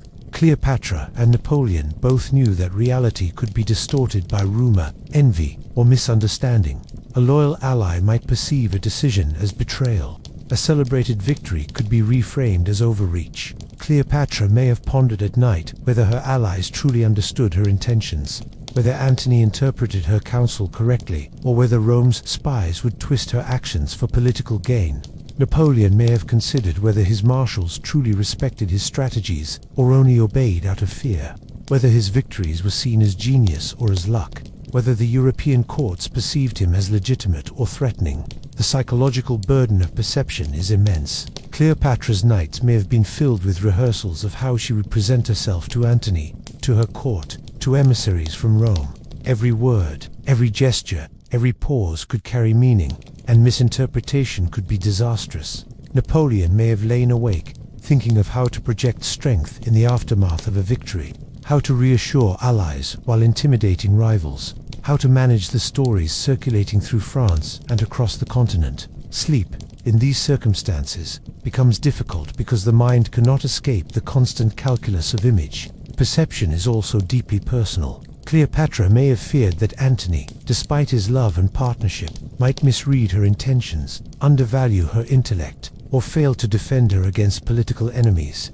Napoleon may have feared that Josephine, or his own commanders, might perceive weakness or hesitation where there was none. These fears demonstrate that the pressure of perception extends into every relationship, not only into governance and diplomacy. To be perceived correctly by others was essential for survival, influence, and legacy. The irony is that the pressure of perception often works both ways. Cleopatra's image strengthened her rule and allowed her to wield influence over Rome. Antony's admiration and trust reinforced her authority. Napoleon's careful management of image inspired loyalty among troops and respect among adversaries. And yet, the same pressure could suffocate. One misstep, one misperception, one rumor, and the carefully constructed image could crumble. Their nights were restless because they knew that the world was constantly interpreting, judging, and reacting to them, and perception extends beyond life. Cleopatra and Napoleon were both keenly aware that their legacies would be defined not only by their achievements, but by how posterity would perceive them. Would Cleopatra be remembered as a brilliant strategist or as a temptress? Would Napoleon be celebrated as a reformer or condemned as a tyrant? Perhaps they lay awake, imagining the historian's quill, the chronicler's bias, the inevitable distortions that time imposes on memory. This adds another layer to the pressure. It is not only what people see in the present, but what they will remember in the future. The psychological tension of perception is exhausting because it is relentless. It infiltrates the mind at all hours, turning mundane actions into calculated risks and ordinary gestures into tests of authority. Cleopatra and Napoleon could not simply relax. Even private moments carried the potential for misinterpretation. Love, conversation, alliances, all were weighed against the invisible scale of perception, with every movement scrutinized by eyes real and imagined. And yet, this pressure can also inspire brilliance. Cleopatra's intellect, diplomacy, and charm were amplified by her awareness of how she was seen. Napoleon's strategic genius, organizational skills, and ability to inspire loyalty were sharpened by his vigilance over perception. The very burden that tormented them also guided their actions, forcing them to think more deeply, act more decisively, and wield influence with precision. Perhaps the most human element of this burden is that it is universal, even if magnified for those in power. We all feel the pressure of perception in smaller ways. How we are seen by friends, by colleagues, by strangers. Cleopatra and Napoleon's experiences are extreme, but the essence resonates across time. Perception is a lens through which our actions are measured, and it is both a mirror and a challenge that can keep any mind awake at night. And so, as darkness enveloped Alexandria and the French Empire, Cleopatra and Napoleon lay awake, haunted not by swords or armies, but by the silent, pervasive pressure of perception. Every glance, every whisper, every decision was under the scrutiny of others, and every misperception could have consequences far beyond their control. Their sleepless nights were filled with calculations, rehearsals, and reflections, all guided by the inescapable knowledge that perception shapes reality as much as power does. In the end, the pressure of perception is inseparable from their genius and their humanity. Cleopatra and Napoleon remind us that even the most powerful figures are deeply human in their anxieties. They teach us that authority is never only about strength or strategy. It is also about awareness, subtlety, and the careful management of how one is seen. And perhaps, in this quiet, relentless struggle, we can find a reflection of our own lives, where the way we are perceived shapes our choices, our relationships, and our paths in ways both profound and invisible. Power is not simply the ability to command, it is the weight of consequences that follow every choice. Responsibility sits heavily on the shoulders of those who shape history, and it is a burden that often grows heaviest when the world is asleep. Cleopatra and Napoleon, rulers separated by centuries yet bound by similar pressures, understood this weight intimately. The decisions they made could sustain or destroy kingdoms, elevate or ruin reputations, and determine life or death for thousands. At night, in the quiet moments between action and consequence, the true measure of responsibility pressed upon them. Cleopatra, Queen of Egypt, inherited a kingdom already fraught with complexity. Egypt was a land of millennia-old traditions, restless provinces, and ambitious courtiers. The weight of her people's safety, the stability of her dynasty, and the security of her empire was hers alone to bear. Imagine her, in the stillness of her palace, the Nile flowing quietly beyond her windows, moonlight illuminating the golden mosaics that lined her chambers. The world sleeps, yet she remains awake, contemplating every choice she must make, every decree she signs, every alliance she negotiates. Every military campaign she authorizes carries consequences that ripple through the lives of countless subjects. Responsibility is both abstract and immediate, theoretical and visceral. It is the knowledge that a single error can bring catastrophe, and the certainty that every success comes at a cost. Napoleon, in his time, faced a similar weight. He rose from obscurity on a small Mediterranean island to command one of the greatest armies the world had ever seen. Yet the brilliance that allowed him to conquer Europe also carried tremendous responsibility.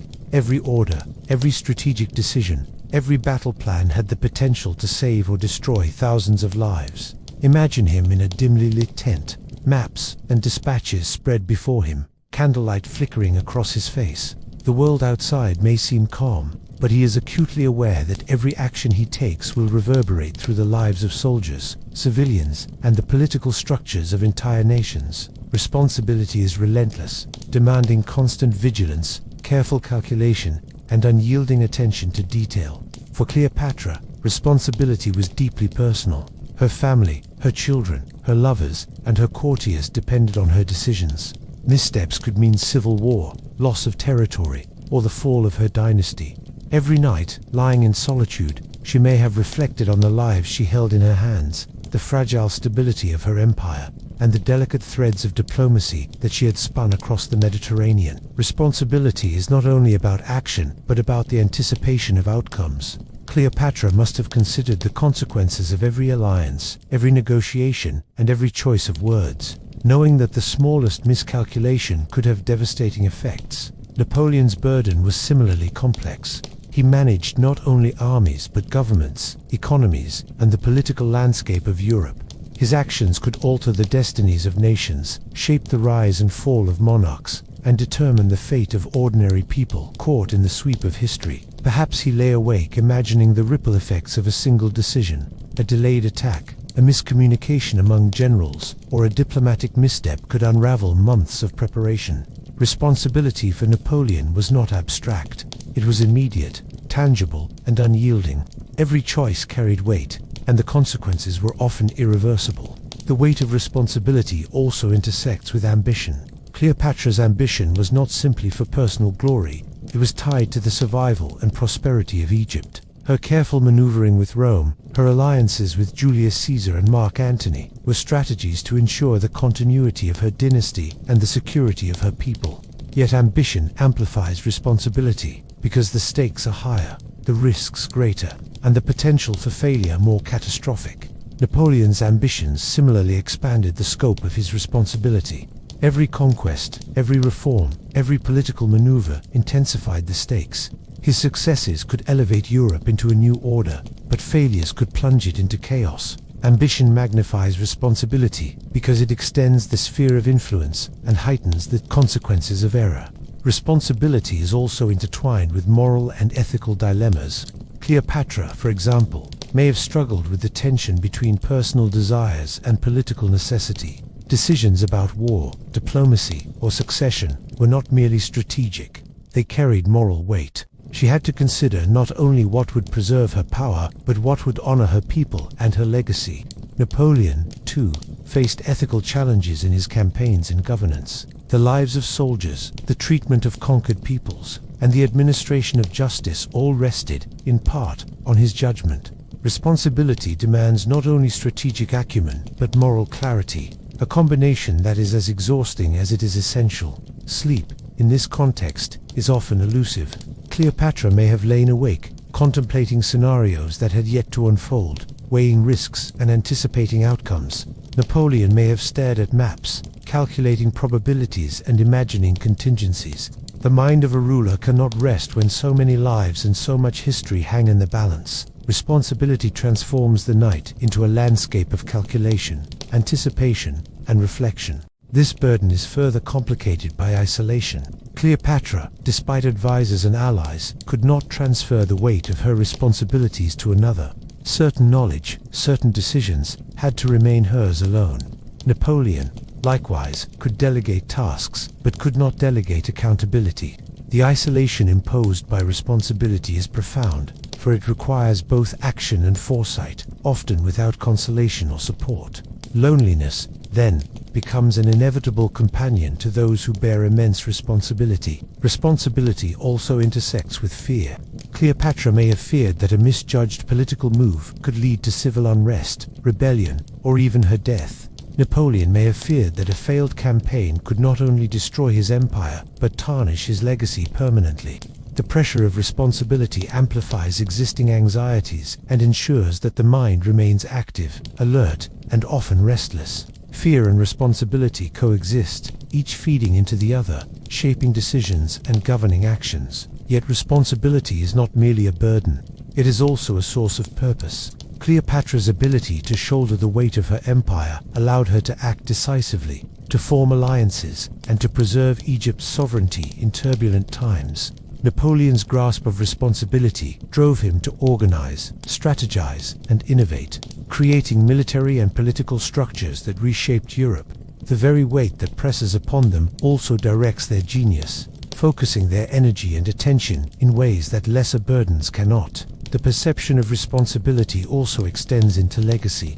Cleopatra and Napoleon both understood that their decisions would outlive them. The consequences of their actions, for good or ill, would shape how history remembered them. Perhaps Cleopatra lay awake thinking of her children, her dynasty, and the stories that would be told of her reign. Perhaps Napoleon pondered how his reforms, victories, and defeats would be interpreted by generations yet unborn. Responsibility, in this sense, is not confined to the present. It stretches across time, linking action with consequence in an unbroken chain. And so, the burden of responsibility is both immediate and eternal. It governs actions in the moment while echoing through history. Cleopatra and Napoleon, each in their respective ages, carried this weight with remarkable endurance. They faced sleepless nights, moral dilemmas, strategic complexities, and the ever-present possibility of failure. Yet their capacity to bear responsibility also enabled their achievements, their influence, and their enduring legacies. Perhaps the most human aspect of this burden is its universality. We may not command empires or armies, but each of us faces decisions that carry consequences, small or large. Responsibility shapes our actions, tests our judgment, and influences the lives of those around us. Cleopatra and Napoleon magnified these struggles to epic proportions, yet the essence is familiar. The weight of responsibility is a defining feature of human experience, linking power, choice, and consequence in ways that are both challenging and transformative. As the night deepened and the world outside fell silent, Cleopatra and Napoleon lay awake, each alone with the knowledge that their decisions carried immeasurable weight. The burden of responsibility was not abstract. It was immediate, tangible, and ever-present. Their sleepless hours were filled with contemplation, calculation, and the quiet acknowledgement that their actions would shape the world in ways both visible and invisible. In the end, this burden is inseparable from their greatness. Cleopatra and Napoleon remind us that leadership is never simply about authority or ambition. It is about the courage to carry immense responsibility, to make decisions with consequences that ripple far beyond oneself, and to endure the isolation and sleeplessness that such power demands. The burden of responsibility is heavy, unyielding, and relentless, but it is also what allows history to be made, remembered, and understood. Power is rarely exercised in isolation. It is an intricate dance, a game of shadows, whispers, and alliances. Cleopatra and Napoleon, despite the centuries that separated them, both understood that the art of diplomacy was a labyrinth, a place where missteps could be fatal, and success depended on understanding not only facts but human nature itself. The corridors of diplomacy are never straight. They twist, they turn, they are lined with hidden threats and silent observers. And in those corridors, rulers often walk alone, burdened by knowledge, strategy, and the constant fear of miscalculation. Cleopatra, Queen of the Nile, faced a world in which her empire was small but strategically vital. Egypt was rich, ancient, and culturally sophisticated, yet Rome loomed large and unpredictable on the horizon. Her diplomacy required finesse, charm, and an acute awareness of both opportunity and danger. Imagine her in the audience chamber of her palace, the walls adorned with murals depicting gods, pharaohs, and past glories. She would receive envoys from distant lands, interpret their gestures, read the subtext of their words, and consider the hidden motivations behind every bow, every phrase, every gift. The labyrinth of diplomacy demanded constant vigilance, for even a seemingly minor insult or misjudged tone could ripple outward into political catastrophe. Napoleon, on the other hand, faced a Europe in perpetual flux. Kingdoms, principalities, and empires jostled for power, each with its own traditions, ambitions, and grudges. Diplomacy was not merely about negotiation.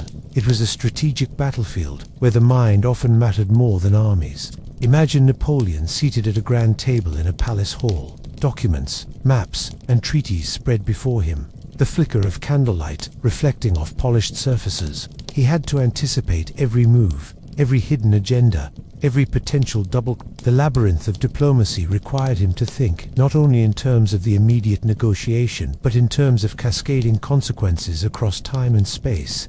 The art of diplomacy is intricate because it requires balancing competing interests. Cleopatra had to maintain Egypt's sovereignty while managing relationships with Rome's most powerful leaders. Julius Caesar and later Mark Antony were both allies and potential threats. Every interaction carried multiple layers of meaning. To align too closely with one could provoke jealousy or retaliation from another. To appear too independent could invite aggression.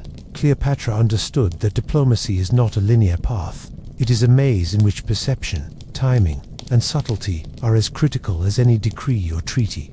Napoleon faced similar complexity. His negotiations with Austria, Prussia, Britain, and other powers required careful calculation. Treaties had to be binding yet flexible. Words had to convey authority without arrogance, and gestures of goodwill had to be calibrated against the potential for misunderstanding or exploitation.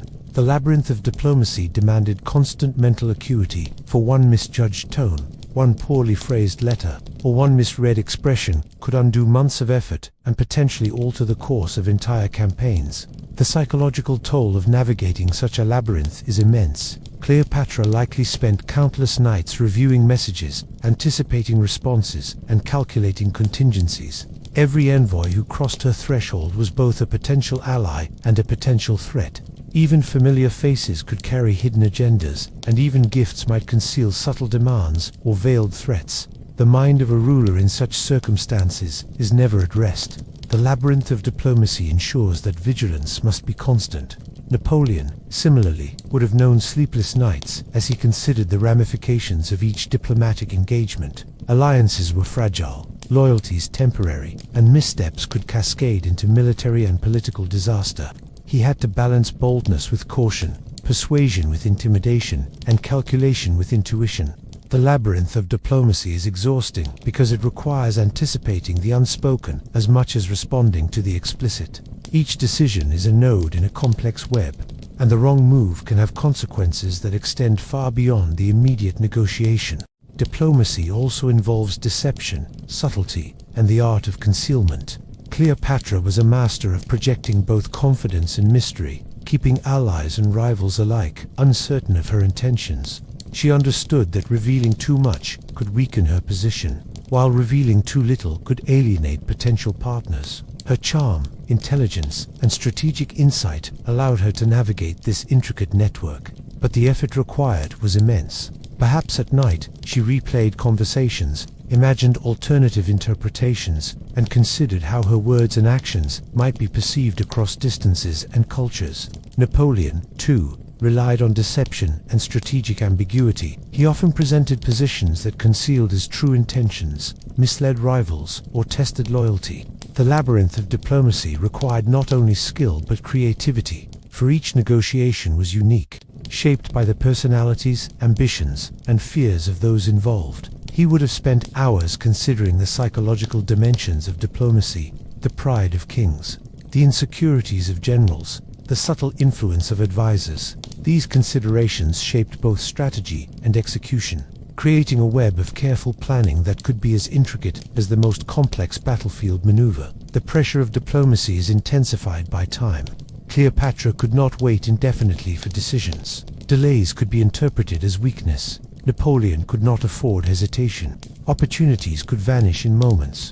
Every communication, every envoy, every treaty carried the weight of urgency. Decisions had to be made, not only accurately, but promptly, with foresight and precision. The labyrinth of diplomacy is not a leisurely stroll, it is a race through corridors filled with traps, where each choice carries consequences that might not be immediately visible. This shadow is amplified by rivalry.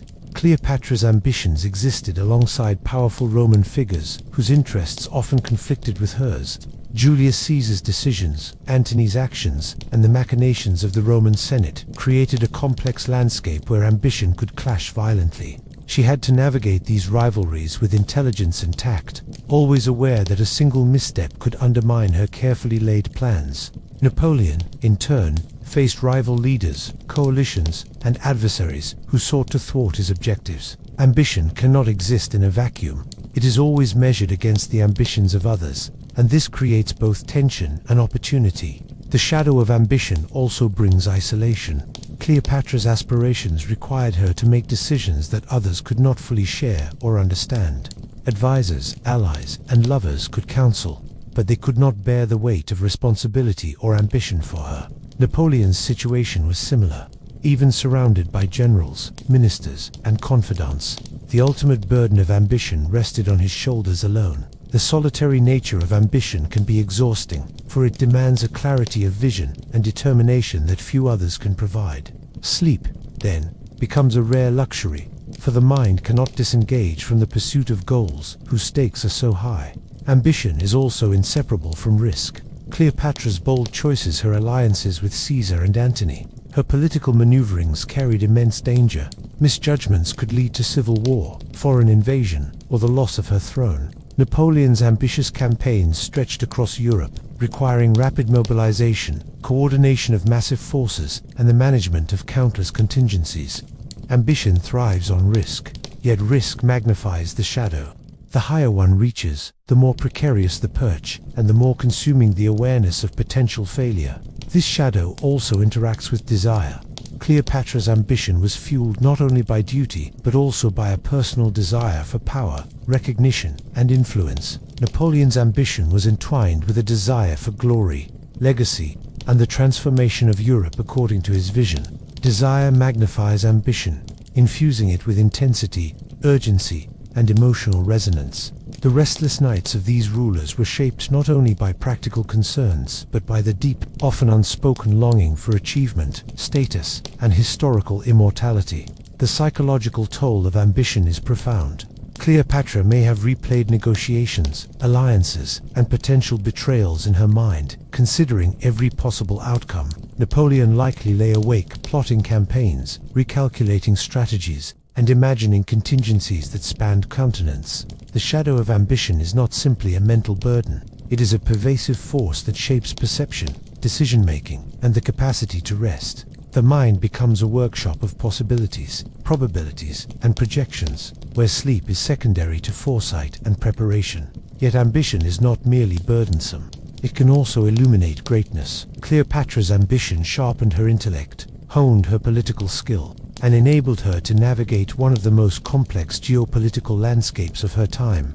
Napoleon's ambition drove innovation, military excellence, and administrative reform, allowing him to leave a lasting mark on Europe. Ambition is a guiding force, and its shadow, while oppressive, ensures focus, determination, and resilience. Ambition is also relational.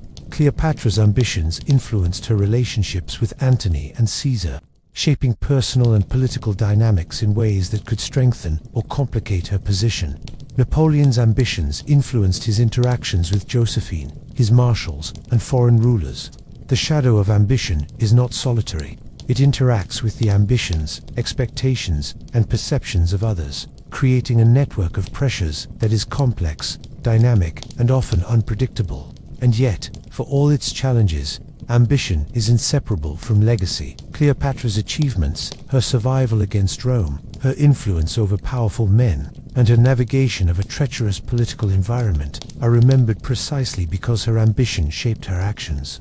Napoleon's legacy, from the reorganization of France to the campaigns that reshaped Europe, exists because of the relentless drive that guided him. Ambition is both a burden and a catalyst, demanding sacrifice while enabling extraordinary impact. Perhaps the most human aspect of ambition is its universality. Though few can command empires, ambition resonates with everyone. We all seek achievement, recognition, or personal growth. Cleopatra and Napoleon magnify this experience. showing us the consequences, pressures, and rewards of ambition at its most extreme. The shadow they endured is a reflection of the intensity of their goals and the magnitude of their responsibility. As the night deepened and the world outside grew still, Cleopatra and Napoleon lay awake, each haunted by the shadow of ambition. Every thought, every plan, every reflection carried the weight of possibility and consequence. The shadows stretched across their minds, shaping strategy, relationships, and vision, and ensuring that rest would be fleeting, if it came at all. Ambition demands vigilance, creativity, and resilience, and the greatest rulers are defined by their capacity to navigate its shadow without succumbing to its weight. In the end, the shadow of ambition is inseparable from greatness. Cleopatra and Napoleon demonstrate that the pursuit of extraordinary goals requires both brilliance and endurance, vision and persistence. The sleepless nights, the calculations, and the contemplation of risk are not failures but essential companions on the path to historical significance. The shadow reminds us that ambition is powerful, transformative, and, at times, consuming, but it is also what allows human beings to leave an indelible mark on the world.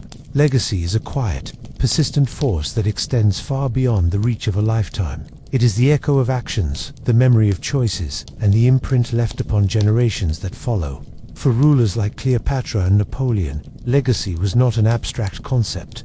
It was a constant presence, shaping decisions, haunting nights, and demanding foresight. The weight of legacy is subtle but unyielding, pressing on the mind even when the world is silent and all around is still. Cleopatra, Queen of Egypt, understood that her reign would be remembered or misremembered long after her death. She was conscious of the centuries of pharaohs who had come before her, and the empire that could endure only if she navigated the dangerous tides of politics, war, and diplomacy wisely. The Nile flowed endlessly outside her palace windows, a reminder of continuity and the passage of time. In those quiet hours, she may have pondered not only immediate threats to her kingdom, but also the stories that would be told about her in the centuries to come. Would she be celebrated as a brilliant strategist and protector of Egypt, or reduced to a cautionary tale, remembered only for her relationships with Caesar and Antony? Napoleon, on the other hand, faced the daunting challenge of shaping a Europe in turmoil, aware that his actions would reverberate across time. Each victory, each reform, each bold maneuver carried the potential to secure or tarnish his place in history. Perhaps in the solitude of his tent, candlelight flickering over maps and documents, he reflected on the enduring consequences of his choices. How would the world remember him? As a liberator, a visionary, a genius, or as a tyrant whose ambition destabilized nations and cost countless lives? The weight of legacy is inseparable from power, and the awareness of it can inspire both caution and daring. Legacy is intimately tied to reputation. Cleopatra's careful cultivation of image, intellect, and authority was not only for immediate effect, it was for the enduring record of her reign. She understood that perception shapes memory. A well-crafted alliance, a decisive political move, or a successful diplomatic negotiation would echo through history, reinforcing the narrative she wished to leave behind. Napoleon, too, was keenly aware that his image, the disciplined general, the innovative reformer, the indomitable leader, would shape how future generations evaluated him. Legacy is constructed not only through deeds, but through the stories that survive, the chronicles that endure, and the interpretations that follow. The weight of legacy also intersects with responsibility. Cleopatra's choices affected not only her immediate survival and power, but also the future of Egypt, her children, and her dynasty.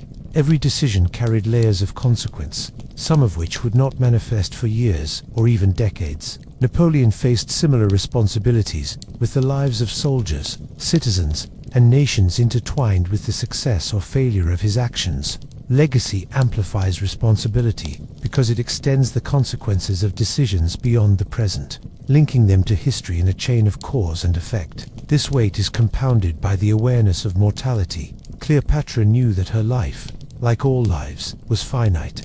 Every day, every meeting, every decision brought her closer to the end. Yet the desire to shape a lasting legacy required foresight and careful planning. Napoleon, too, was acutely aware of the impermanence of life and the enduring nature of history. The awareness of mortality intensifies the burden of legacy, creating a sense of urgency and a need for precision in both action and thought. Legacy is also deeply personal. Cleopatra may have wondered how her children would remember her, how her people would reflect upon her reign, and how historians would interpret her life. Napoleon may have considered his own family, his generals, and the citizens under his rule, imagining how his reforms, campaigns, and decisions would be judged. The weight of legacy is not only public but private, intertwining ambition, duty, and personal relationships into a complex web of concern and reflection. Sleep, in this context, is elusive.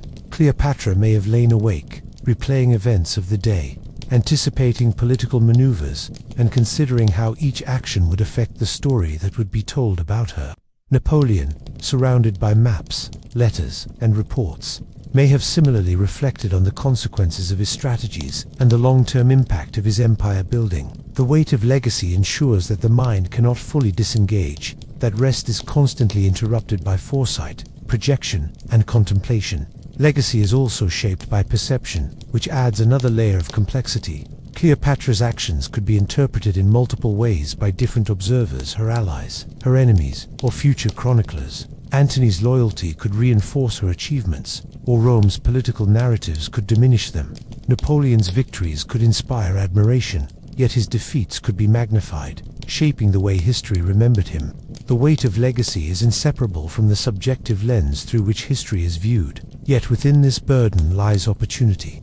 Cleopatra's legacy is enduring precisely because she navigated the complex intersections of power, diplomacy, and personal influence.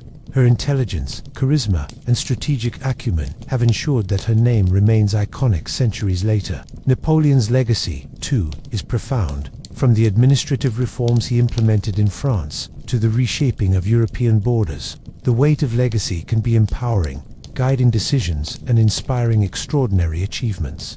Legacy also interacts with ambition. Cleopatra's drive to secure her throne and influence Rome was not solely about power in the moment.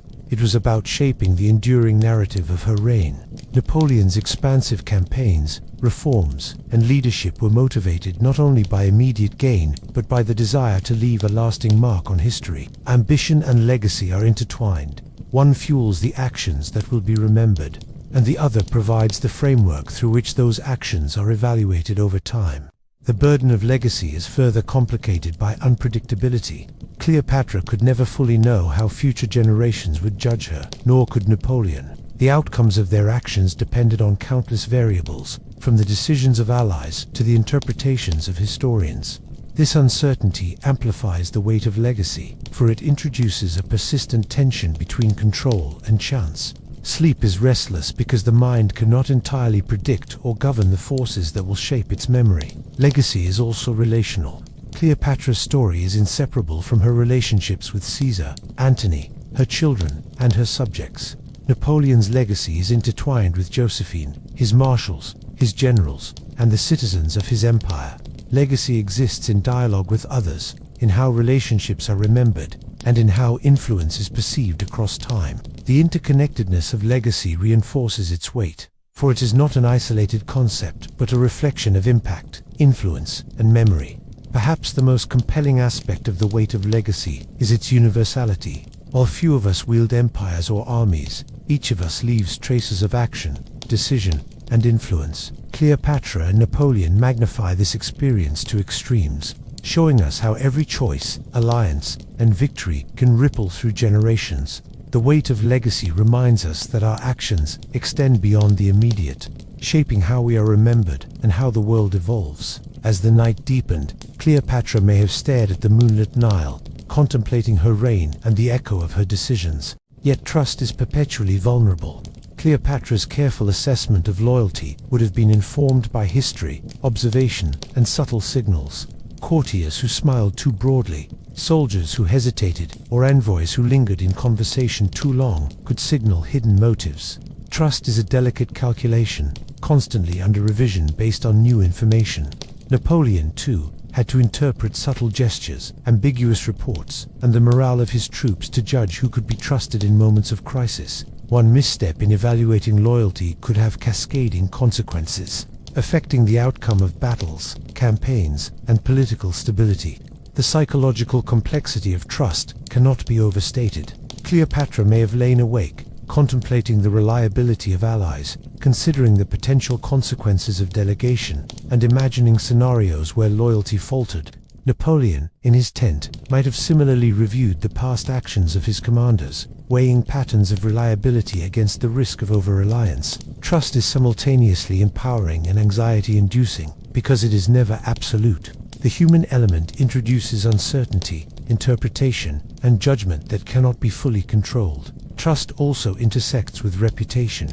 Cleopatra's ability to secure loyalty depended in part on her own perceived reliability and authority. Those who trusted her were influenced by her intellect, composure, and the aura of control she projected. Napoleon's reputation as a decisive, strategic, and commanding leader reinforced the willingness of others to trust him. Trust is not created in isolation. It is a relational force shaped by perception, consistency, and the broader social context. Misjudging trust can damage reputation, just as prudent trust can enhance it. The allure of trust is its capacity to unlock potential. By delegating authority, Cleopatra could engage in diplomacy, strategize with Antony, and maintain oversight of Egypt's governance. Napoleon's trust in his generals allowed him to coordinate complex campaigns across vast territories. Trust enables efficiency, amplifies capability, and facilitates action that would be impossible under constant micromanagement. Without trust, even the most brilliant leaders would be paralyzed, unable to extend their influence beyond immediate action. But with allure comes danger. Cleopatra's trust could be exploited, manipulated, or betrayed, sometimes with devastating consequences. Alliances might crumble, plots might unfold, and trusted confidants might act in ways that served their own interests. Napoleon's reliance on key figures introduced the risk of miscommunication, disloyalty, and errors that could imperil entire campaigns. Trust is inherently a negotiation between empowerment and risk, between reliance and skepticism. The tension between these elements shapes decision-making, strategy, and the psychological landscape of leadership. Trust is also deeply emotional. Cleopatra's relationships with Antony and Caesar, though politically motivated, involved layers of personal confidence and vulnerability. To trust is to reveal oneself, to take a risk that extends beyond strategy into intimacy and personal connection. Napoleon's reliance on Josephine, on generals, and on advisors was similarly interwoven with personal judgment, affection, and expectation. Trust engages both the intellect and the heart, and the danger it carries is amplified because it touches multiple dimensions of human experience. The consequences of misjudged trust are profound. Cleopatra might have feared that misplaced confidence could lead to betrayal by courtiers or allies, destabilizing her rule and threatening her life. Napoleon's miscalculations in trust could result in military defeat, political setback, or the collapse of confidence among troops and citizens. The stakes of trust are amplified for those in power because the human cost of error is multiplied across society. One misjudged loyalty can ripple outward with devastating consequences, reinforcing the intensity of sleepless reflection. Trust is relational and temporal.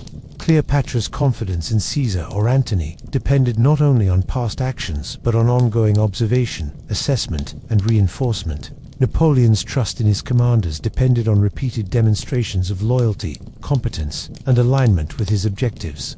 Trust is never static. It evolves with circumstance, context, and behavior. The constant monitoring and adjustment required to maintain prudent trust is mentally exhausting, ensuring that leaders remain alert even in moments of apparent calm. And yet, the pursuit of trust is unavoidable. Cleopatra's ability to wield power effectively, to navigate diplomacy, and to preserve her empire depended on forming reliable networks of support. Napoleon's ability to execute complex campaigns, manage an empire, and shape history required the careful cultivation of confidence and reliance.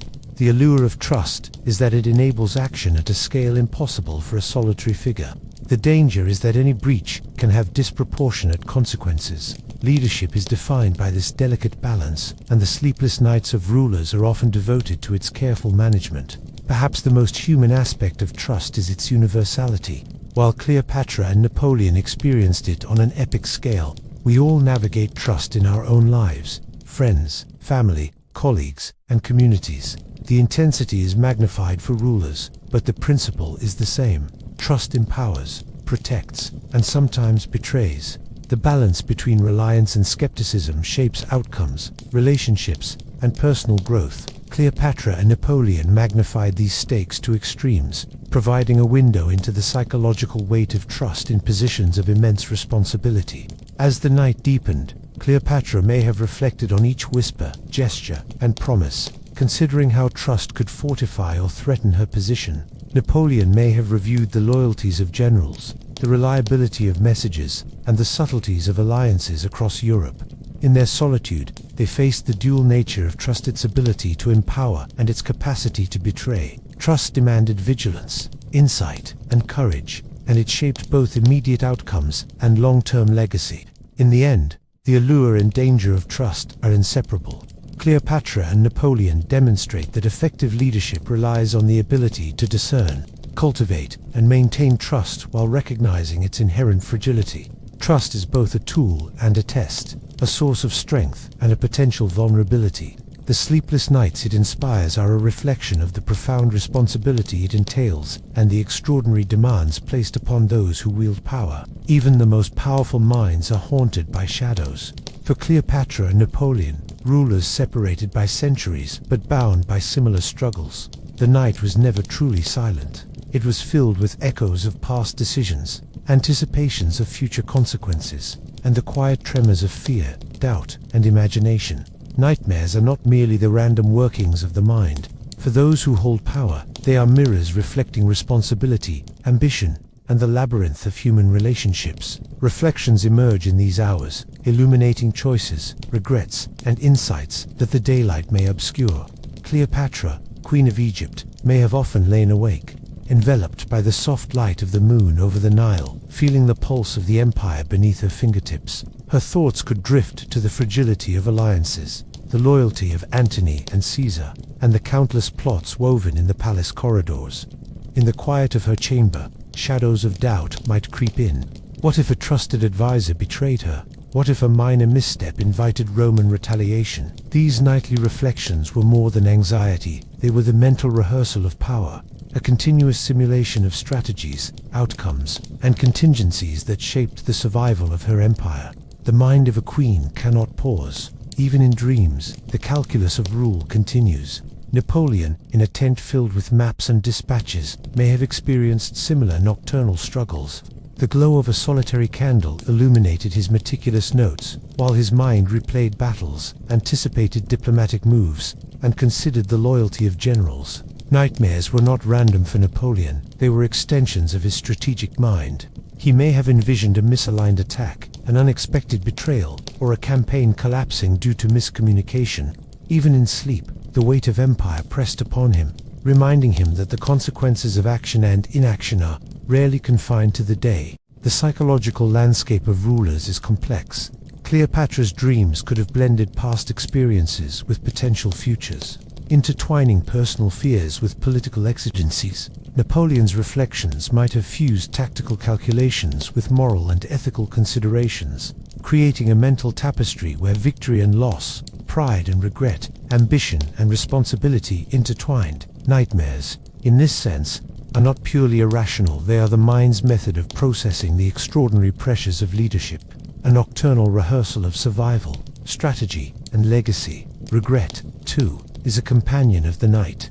Cleopatra may have questioned decisions that could not be undone, moments when trust was misplaced, or opportunities missed. Every choice carried layers of consequence that extended far beyond her immediate understanding. Napoleon, similarly, could have reflected on campaigns lost, alliances mismanaged, or the unintended suffering caused by his actions.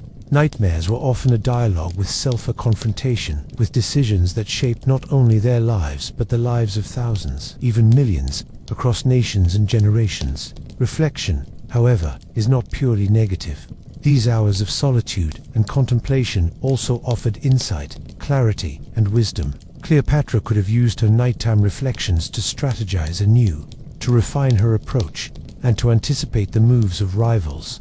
Napoleon's nocturnal musings may have allowed him to identify weaknesses in plans, reconsider diplomatic engagements, and envision solutions that the daylight's bustle might obscure. Nightmares and reflections coexist. One confronts the mind with fear, the other illuminates paths forward. Together, they form a crucible in which intellect, intuition, and judgment are tested and strengthened. Sleep itself becomes a paradox for the powerful. Cleopatra and Napoleon both knew that rest was necessary for endurance, yet their minds were never idle. The nocturnal hours were a realm where intuition, calculation, and imagination merged, producing visions that could be both terrifying and instructive. The restless mind is a tool as much as it is a burden. It allows rulers to rehearse, plan, and adapt in a temporal space unconstrained by the physical world. Nightmares are not always enemies, they are messages, warnings, and reflections that illuminate the complexity of leadership, ambition, responsibility, diplomacy, and trust. The threads of their lives are woven tightly into these nighttime experiences. Cleopatra's ambition reminded her of opportunity and danger, while her responsibilities pressed down like invisible weights on her consciousness. Napoleon's trust in others was both empowering and precarious, and the intricate web of diplomacy he navigated stretched across his dreams like a living map.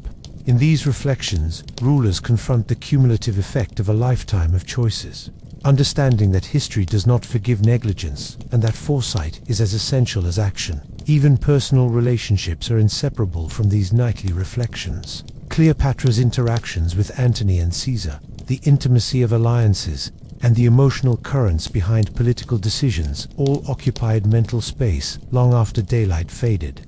Napoleon's connections with Josephine, his marshals, and advisors similarly lingered, with loyalty, affection, and rivalry intertwined in the nocturnal calculus of trust and influence. Nightmares often reflect the tension between human desire and duty, reminding rulers that emotion, ambition, and intellect are rarely separate in the exercise of power. The haunting nature of these reflections also derives from the unknown. Cleopatra could never predict exactly how Rome would respond, how her people would perceive her choices, or how her legacy would be written. Napoleon could not foresee every consequence of conquest, diplomacy, or reform. Nightmares are the mind's confrontation with uncertainty, rehearsing scenarios that may never come, yet preparing for the ones that might. Sleep is both refuge and arena, a place where imagination confronts risk and intellect engages with unpredictability. There is, too, a deeply human element in these nocturnal moments. Despite their extraordinary power, Cleopatra and Napoleon experienced fear, doubt, longing, and reflection as keenly as any person. Their nightmares are a reminder that no amount of authority or influence can fully shield the mind from anxiety, nor can it remove the weight of consequence. They were rulers, yes, but they were also humans who confronted their vulnerabilities in the quiet of the night, wrestling with questions that had no immediate answers. Yet, within these struggles lies resilience. Cleopatra's ability to endure political upheaval, manage alliances, and safeguard her dynasty demonstrates the fortitude cultivated in long hours of reflection. Napoleon's capacity to recover from setbacks, re-strategize, and continue campaigns reveals the power of mental rehearsal and adaptation. Nightmares, in essence, are not signs of weakness but instruments of preparation. They are the dark hours where leaders sharpen the mind, test strategies, and confront the ethical and practical dimensions of power. Ultimately, the reflections of Cleopatra and Napoleon remind us that history is made not only in the daylight of action but also in the quiet, shadowed hours when the mind wrestles with uncertainty, ambition, and consequence. Nightmares are intertwined with insight, fear with foresight, and solitude with understanding. To lead is to bear the weight of these reflections, to navigate the shadows they cast, and to emerge with wisdom, strategy, and courage. As the night finally wanes, Cleopatra may have gazed at the first rays of dawn over the Nile, contemplating what had been resolved in thought and what still required action. Napoleon, similarly, may have looked upon the horizon, considering orders, strategies, and the unfolding day ahead. Both understood that while night could bring uncertainty and dread, it also offered clarity, preparation, and perspective. Their experiences underscore the inescapable duality of power, the burden of responsibility paired with the insight of reflection. In the end, these nightmares and reflections are a testament to the human side of leadership. Cleopatra and Napoleon reveal that no matter the grandeur of empire or battlefield, the mind is an arena where fears, ambitions, and insights collide. The sleepless nights are a mirror of the extraordinary responsibilities they bore and the enduring legacies they sought to shape. They teach us that history is made as much in the quiet moments of thought as it is in the public arenas of action. And so, traveler, as you drift toward your own rest tonight, consider the lessons of these sleepless rulers, the weight of decisions, the labyrinth of trust, the shadow of ambition, and the reflections in the night are not the burden of the powerful alone. They are reminders that every choice resonates, every thought matters, and every night holds the potential for insight and preparation. Cleopatra and Napoleon endured their nights and shaped history. May you endure yours with reflection and calm, carrying the understanding that even in darkness, there is clarity to be found. Good night, traveler. Until we meet again, let the echoes of the past remind you that even sleepless nights can illuminate the paths ahead.